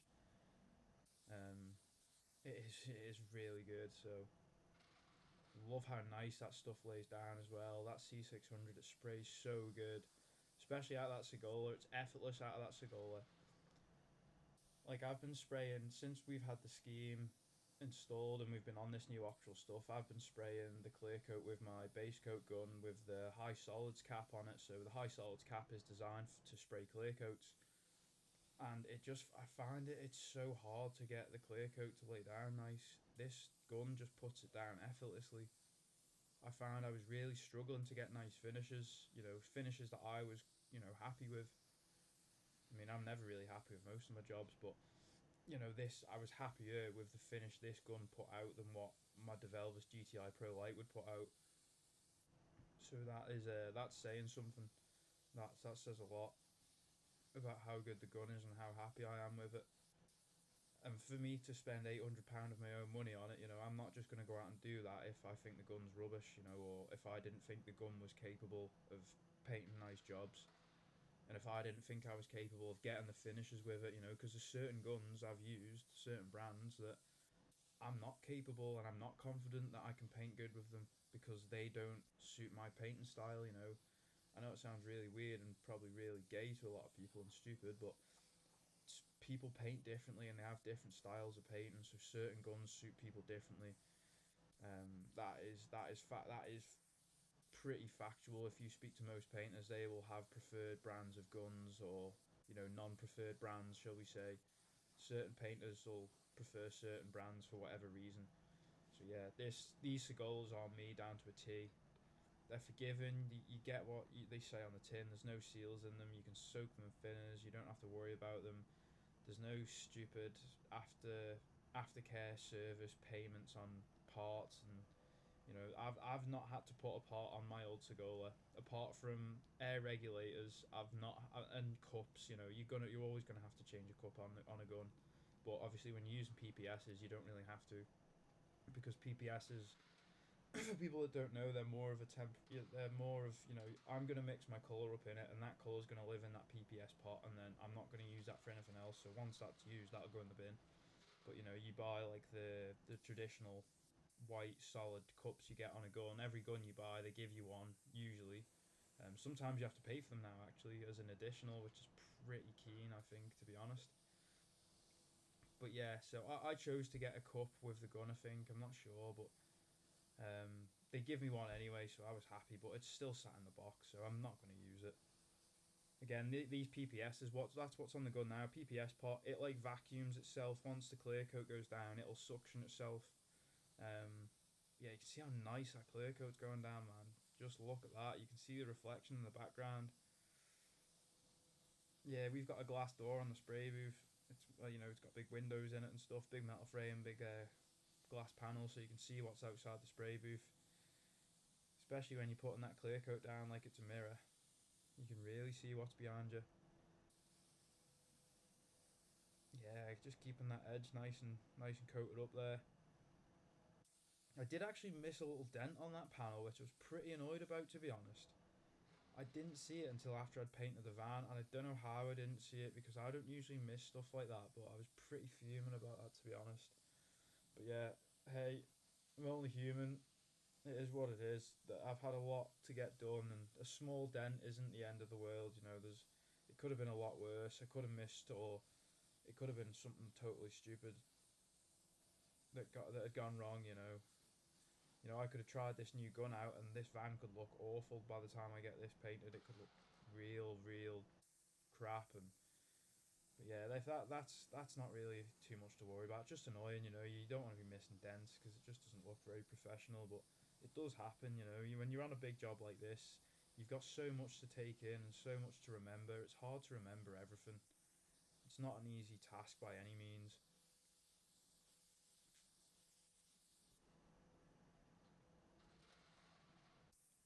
So yeah, just getting that bottom quarter panel coated up, getting them overlaps done, laying that clear coat down real nice and wet, but not too wet that it's going to be hanging off the edges.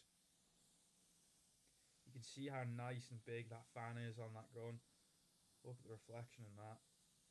That is just laying it down. What a gun that is. My verdict so far, it's worth the £800. It is worth it all day long. And I've not even finished yet. But yeah, seeing that now, seeing that clear coat on there, I'm really impressed with that. I'm stoked. Getting plenty on them sills. Plenty of lacquer on there. Again, not stone chipped. I've applied spray. I've sprayed spray sealer down my sills and stuff. So there's plenty of stone chip protection now. They've had plenty of epoxy. They've had Octral primer. They've got spray sealer. Then they've got base coat. They've got clear coat. There's plenty on there now. Them sills aren't rusting for a long time. I hope not. Anyway, I'm gonna be sick of painting stuff by the end of this van. It's bad enough coming in doing your 8 hours and then you've got to do this after it, but I've chose to do it, and it will be worth it. It will be for a good cause, but it doesn't feel like it at the minute. It just feels like I'm a slave, but part and parcel of it. I'm a slave to myself, slave to the job. So that's pretty much the first coat done. First coat of clear coat on the van. And now that feels like a milestone. That really does feel like a sense of achievement. You can just see all the mist and all the overspray. So yeah, I'll get out of here in a minute and we'll go mix some more clear coat. Just admiring it. Pretty sure I'm chatting a bit of rubbish to myself as well. Probably singing as usual. That's me all over that. I love a bit of singing. Singing in the booth is singing tunes in the booth is probably what most people hear. They just hear the muffled talk through the airfed. So yeah, let's get back on the scheme and mix another batch of clear coat up now. Final coat now. Final coat of clear. Final application on the van tonight, and then that is us. The shell is done. Well, not done, but it's painted. It's a milestone achieved anyway. It just means we can crack on with some panels now, but we've definitely got our work cut out for us with the panels as well. We've got a long way to go yet before it's finished. But I do feel like I've massively reached the halfway point. But I really want to get my doors and stuff finished, or painted and back on. I'll feel like I can relax a little bit then. Not relax, but I will feel like I can relax, if that makes sense to people. Just knowing that the bulk of the work is done, and then it's just like my plastics and my mouldings and all the refitting all back together. There'll still be quite a bit of painting to do in small bits. I'm undecided on what I'm doing with door handles yet, whether I'm colour coding them or I'm going to paint the door handles black and fit the door handles all back in so they're different to the colour of the body. Yeah, it's all a bit different. Not a bit different. It's all a bit unsure and uncertain at the minute what I'm doing for what colour I'm painting what. So I think when it gets to it, I'll just be a case of, right, we'll see what. We'll do a couple of spray outs of some blacks because I'm not going to paint everything straight black because straight black's too boring. We want like a real nice metallic black with a lot of pearl and stuff in it. That's what I want anyway. So I'll do a bit of digging on the scheme and find something I like and find something that I want. You know, I'm not going to settle for something I don't like. I'm gonna be on the hunt for something that's real nice. You know, a black that's not a black, if that makes sense. It's got pearls and metallics in it that make it look like it's got about 7 or 8 different colours in. So yeah, that's what we're going for anyway. So yeah, we'll see. We'll see how that gets on when I get to it.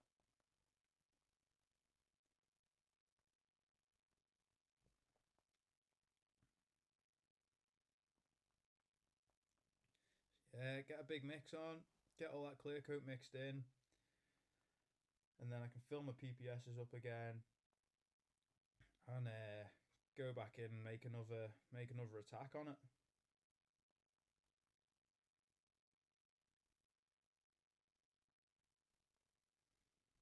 So yeah, always make sure your hardener and your clear coat's fully well stirred in. You don't want to be having that not going off properly.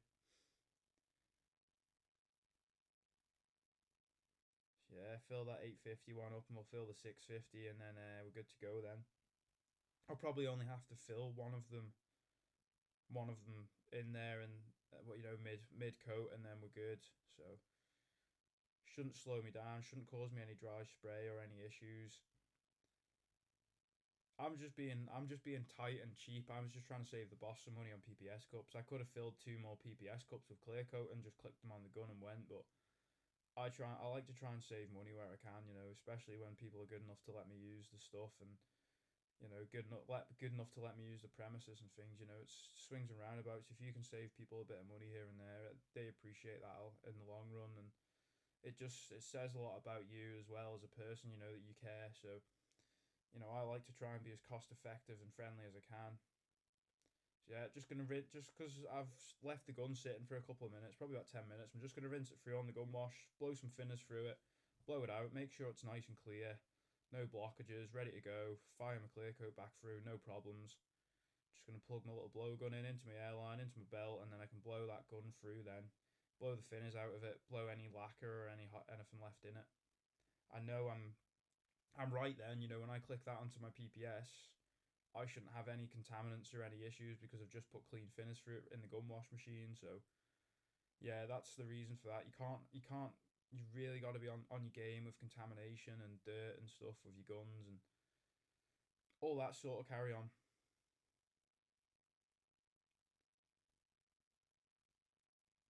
So yeah, I don't actually know why I don't know what I'm doing there. I'm pretty sure I've already mixed more clear coat, or if I not, no, I haven't.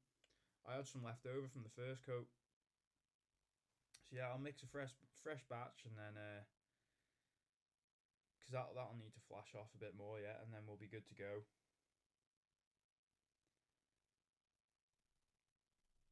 So yeah, I don't need a massive amount because it's surprising how little you use of this stuff.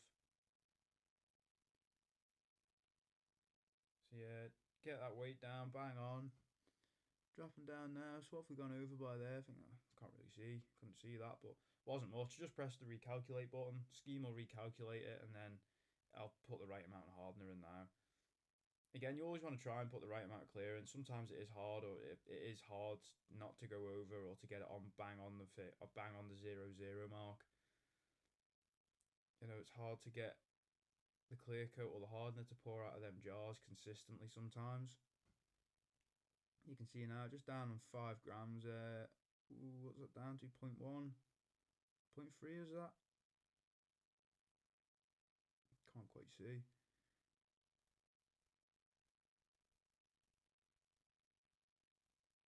Says we've gone over.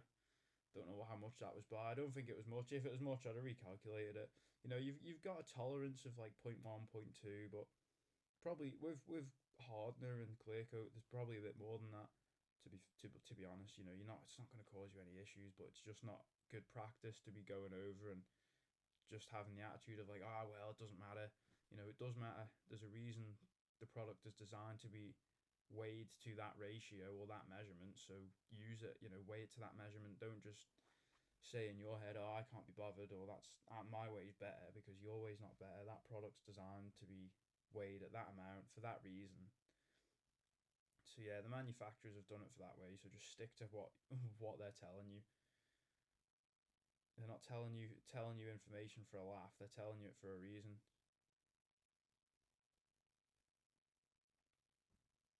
So yeah, let's get in and get this last coat on, and I can get out of here then and go home. It's been a long, long day, and I'm tired, drained, and yeah, I'm emotionally very happy because I've finally done something really nice for myself for once. You know, this has been a real nice accomplishment for me to achieve this. And it's not done yet. It's not finished. The journey of the van isn't finished. The journey of me getting the build done, that's not finished. You know, when we get it back on the road and stuff, that'll be a real big sense of accomplishment. That, but even to just get the shell painted, this is just like a glimpse of what's to come with the end result. You know, this is just a small snippet of what is to come with it. You know, wait till it's completely finished. It's built. It's back on the road. It's driving down the road. All the windows are back in it. The new wheels are on it. You know, it's not rusty anymore. It looks trick. It looks clean. It looks professional, and it's just overall a nice color as well. You know, to some people they probably hate it, and that's fair enough. Everyone's entitled to think that. You know, everyone's opinion matters. You know, not it's not just about what I think looks mint or what I think looks right or whatever. Everyone's opinion does matter. Some people have the right, have the right to say that that looks disgusting, that color I've picked, but in my head, I love it and I think it's sick. So that's all that matters to me. So yeah, everyone's entitled to their opinions, and I'll always stand by that. There's a lot of stuff that people don't agree on in the painting trade or painting game, whatever, colors, all that sort of carry on. So everyone's entitled to what they think. So I wouldn't ever tell someone that they're not allowed to think a certain way or have that opinion, because that's just not. I just don't stand for people that have that mentality. So yeah, so nice to get this last coat down now and then get out of here. Sound like I'm not even happy about painting it. I am happy about painting it. It was a long 2 hours. I had my headphones finally broke at work, and I had no music to listen to, so this was a long paint job. This with no music, it was pretty boring. Definitely makes the paint job a lot more tedious when you haven't got any music on. I've noticed that. I really need to order some headphones, but with Christmas coming and how much I'm spending on this van, headphones aren't really a need. They're more of a luxury at the minute. But I've noticed how much more of a moody person I am when I paint a job without headphones to having headphones. So yeah, I think I'm just gonna order some. Because yeah, I'm sick of not painting without headphones. I'm sick of painting without headphones. I love listening to tunes when I'm painting. I definitely put in a lot more effort. I know it sounds really bad, but I do because I'm just in a better mood. I don't know if anyone else can relate to that, but yeah, that's me down to a T. That if I'm in a really good mood, then the job will get done really well. But if I'm in a bad mood, then I'm just like, get me out of here. Stuff this, stuff that. Don't want to be here. But yeah, you can't always have that attitude. It's just when something's gone wrong. You've done something, it's backfired, it's gone wrong, and it's just part of the job, though, isn't it? It is how it goes sometimes. It doesn't always go right first time.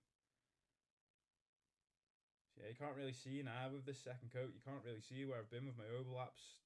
You can and you can't. So yeah, that's where you've got to be on your A game and make sure you're watching how it's going down and where how it's laying and stuff, and where your edges are nice and wet and where they aren't wet. So yeah, this is where you've got to really pay close attention. Pay close attention to that airline as well. That cannot be sticking in the van. I honestly just thought that stuck in the sill there. I was about to lose the head, but I couldn't see anything, so I just calmed myself down and said, no, it's all right. Getting angry doesn't do anything anyway. It just makes it worse. So, but it is easier said than done when you're in here trying to do mint work and put your best out, and then a little air hose, flicks up and hits the side of your paint job, and it's like, are you joking me? There's nothing. You feel like strangling the airline. You just like ultimate rage, and yeah. So it is one of them things. You've got to be so on your A game with it. making sure I've got the back edge of them gutters and stuff, them roof gutters, plenty of clear coat in there. We don't want any dry edges in there. Don't want any rust coming back through there either.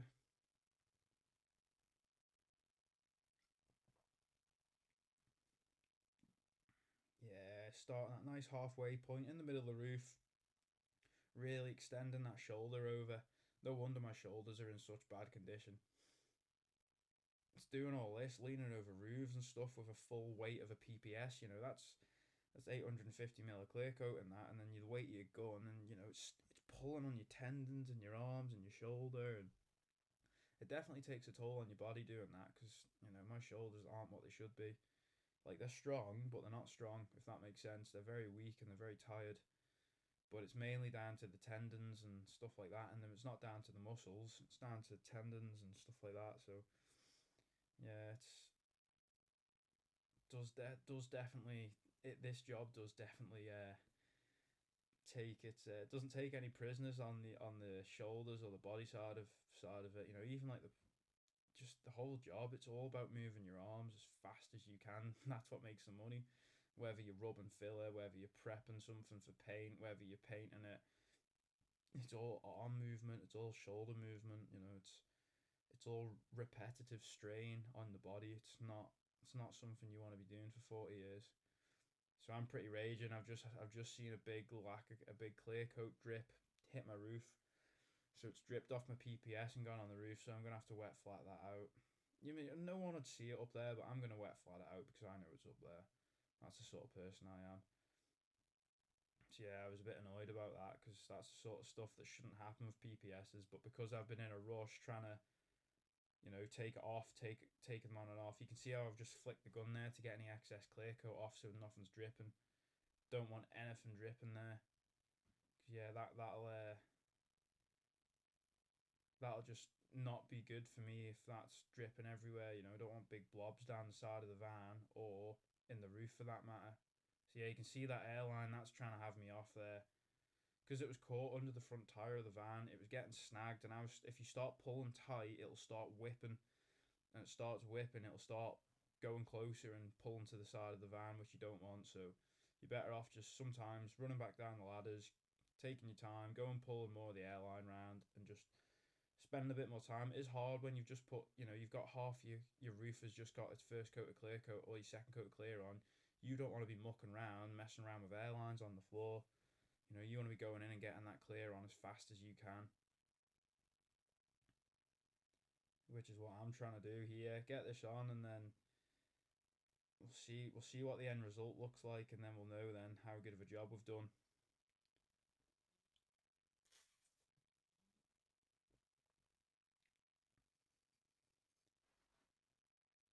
Oh, I can't wait to get this quarter panel coated up again. I really do love lacquering a quarter panel on a van. I don't know why, just a big flat panel, just really nice to just, you've got a nice clear coat to apply, then it makes it nice paint and stuff like that. Especially with this new gun as well, that's what makes it even better. If you've got a new gun to use, how is that not exciting? How is it not exciting to use a new gun? New guns are always exciting, especially when you've not bought one for a long time. And I have been toying with buying a new gun for a very, very, very long time. So it was it made sense for me to buy one when I was doing my van because it give me a bit more motivation, a bit more of a spark to get on and get it painted because I wanted to get this new gun tested out. So yeah, no, it did definitely help me if I'm honest. You can see how nice of a mirror that is up there. Proper nice mirror finish. For a roof, it doesn't need to be spectacular, but you always want it nice up there. It's a roof of a van at the end of the day. Some van roofs aren't pretty at all. Some van roofs don't even get washed. I see some of the work vans. We get a lot of trade commercial work vans coming into the shop I work at, and you see the roofs of them and stuff, and they're just green or they're brown because they've not been washed for over a year. I just don't get the mentality of some boys. They won't wash the roof of the van, but they'll moan to you about a bit of dirt on the bumper, and it's like, have you seen the state of the roof? And they're just like, yeah, I don't care about the roof, can't see the roof. I hate that mentality because it's just lazy cowboy behavior. But because they don't do the job, doesn't matter to them. They don't do it, do they? They don't care. But if you start saying, "Oh, how come your roof? You're not going to clean that?" and they're just like, "No, don't see it. What I don't see, I don't care about." And that mentality really boils my blood because I don't see eye to eye with that at all. Just because you can't see it doesn't mean it's not going to cause you any problems, and doesn't mean that that's right.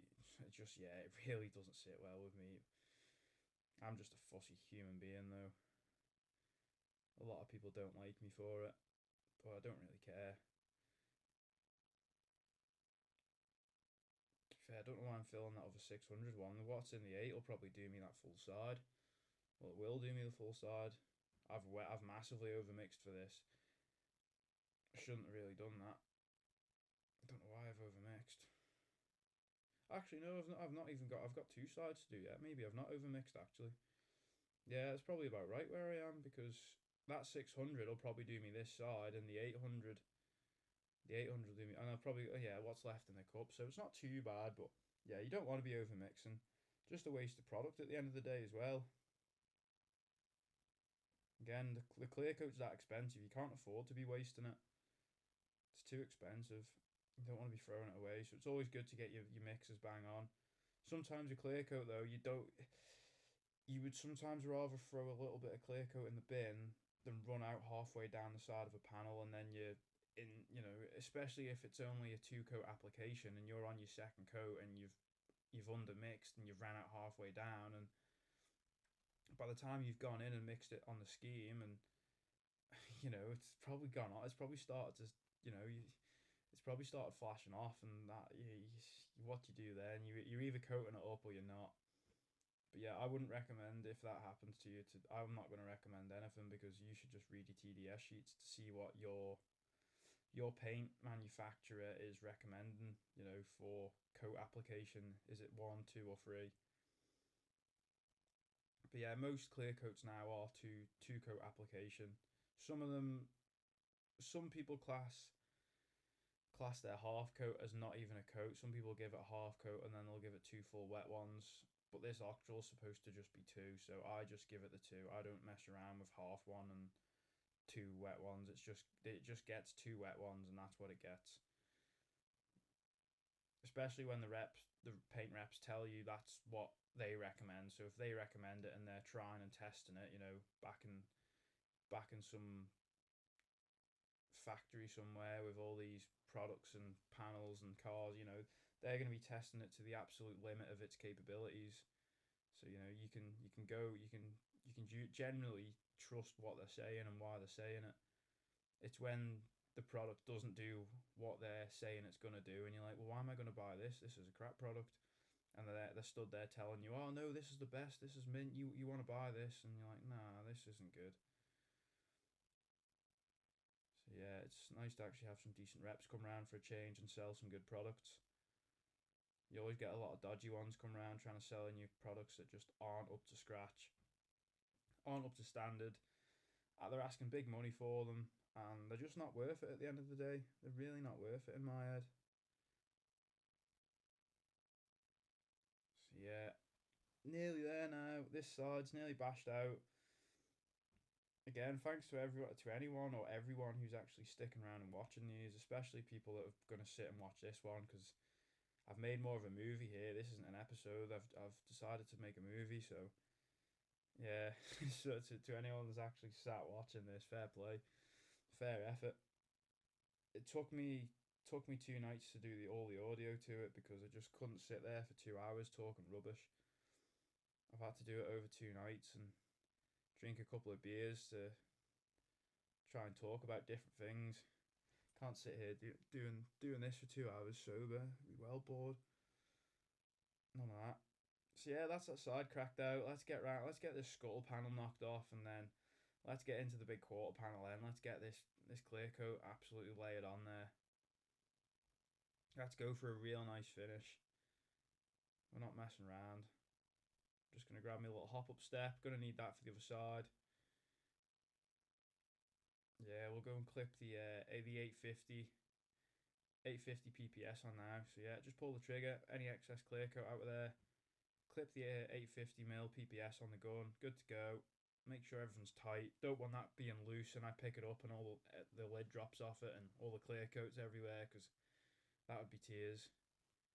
So the reason I'm starting there and not the back is because I've just finished there. I want to keep this edge wet. So that's why I'm starting there now, because this is my last coat. I want to follow my where I've been spraying my paint to, basically my clear coat. I want to keep that edge moving. So that's why I'm starting at the front and going back to the back on the roof, because the roof's been clear coated now for a minute or two, so I don't want that going dry up there. So I want to just be making sure I'm going up there first and not starting down on the sill. It'd be stupid for me to go and start on the sill and not up there. You want to bring it with you as one. You want to bring the paint round the van consistently with you. Chase it round as one even coat. Oh yeah, you can really see that now. Look at that. Some serious gloss levels to that. Yeah, we're happy with that. We are happy with that. There's some shine in that. It'll be worth it when we get out in the sunlight. That's when it's really gonna be make the job what it is. And I think most people will agree with me when they see it, because up to now, most people can't really see the full potential of the colour. And I wouldn't expect them to be able to see the full potential of this colour, because any colour doesn't look its full potential until it's out in the sunlight. So I'm not I'm not bothered what it looks like in here at the minute. I am, don't get me wrong, I am bothered, but obviously when I'm doing the audio for this, I've seen what the van looks like out in the sunlight now, and I know I'm happy with it. I'm not re-sanding the van down and painting it a different colour, because there's always that worry when you do something a bit out there and a bit different. I could have painted this, took it out of the booth, brought it out in the sunlight, and said, "Oh, I absolutely hate that. I'm not happy with that." And then all that work is, effectively wasted. All that product, all them tinters, all that paint, it's effectively useless. If you hate the color, then that's not good. So I knew I wasn't going to hate the color, because I'd seen it out in the sunlight and I knew what I was expecting. I knew what I was in for. So I was pretty confident anyway, but it always is a worry when you've spent this amount of time and money on what you have to get it to this stage, and then you take it outside and you're like, oh, I hate that. That's disgusting. So yeah, just look at how that clear coat is laying down, man. That is just laying down like a mirror. Absolutely phenomenal stuff. That I just can't get over how nice it lays, especially out of that new Segola. It's the gun. It's not even me. It's the gun that's doing the work. I'm not doing anything. That gun's putting it down. I'm just in there, just being a robot, really, just wandering around, pointing at the van. As like what most people think, you just point at the van and pull the trigger. Yeah, yeah. If it was that easy, everyone would be doing it. But yeah, no, the gun is doing the work. I'm not doing the work. It's all in the gun. This.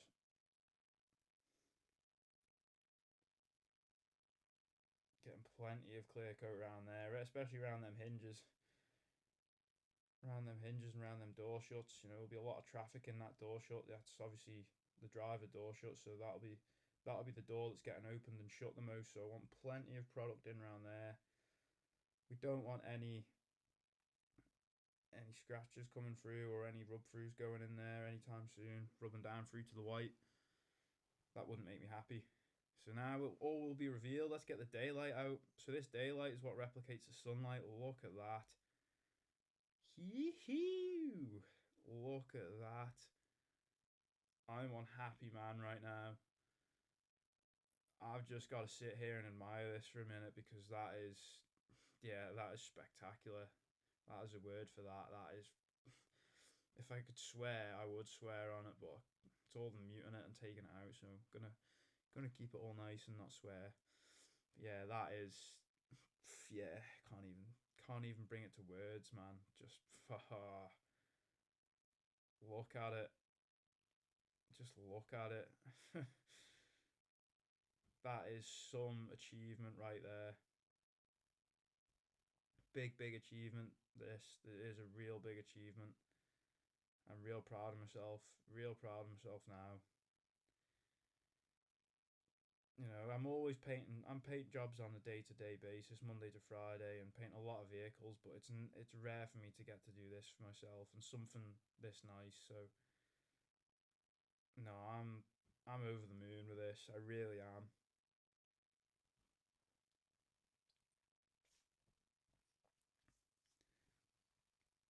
So yeah, we're just gonna call it there now, and then this is an after shot just after it's not baked, but the heaters are on. I've just gone and cleaned the gun. All the fumes have gone out the booth. Just having a good look at it. Look at it. Just look at that colour. I can't really put it into words. Really, I'm just astonished by it. How nice it is. This really is me. This colour. I really like it. In certain lights, it just looks black and dark, and then you get that right light on it, and it just pops and stands out. So yeah, I'm super stoked with that. I'm really really beyond words. I can't put it into words how happy I am. To put all the skill and the hard stuff I've learned in the trade into this, something of my own, and to make it a showcase thing for people to see, it means a lot. It does mean a lot. Like, I'm not perfect. I never will be perfect, and I'll never be fantastic or amazing at the job, but I'll be as good as I can be. So that's what counts. So here we are, out in the sunlight. This is her. This is the true perception of her now. This is how she's gonna look on a sunny day. Just look at that. If you don't like that, and that's fair enough, but that is just one mad colour. Like, how mint is that? You don't really get a proper perception of the metallic in it on camera, but in person, when it's in the sun, it is just beyond words. But yeah, I do want to say a big thank you to everyone for watching this one, and if anyone has stuck around till the end, it does mean a lot. I do get it if people want to skip through. So no, thank you very much, and stick around for the next few bits, everyone. Thank you.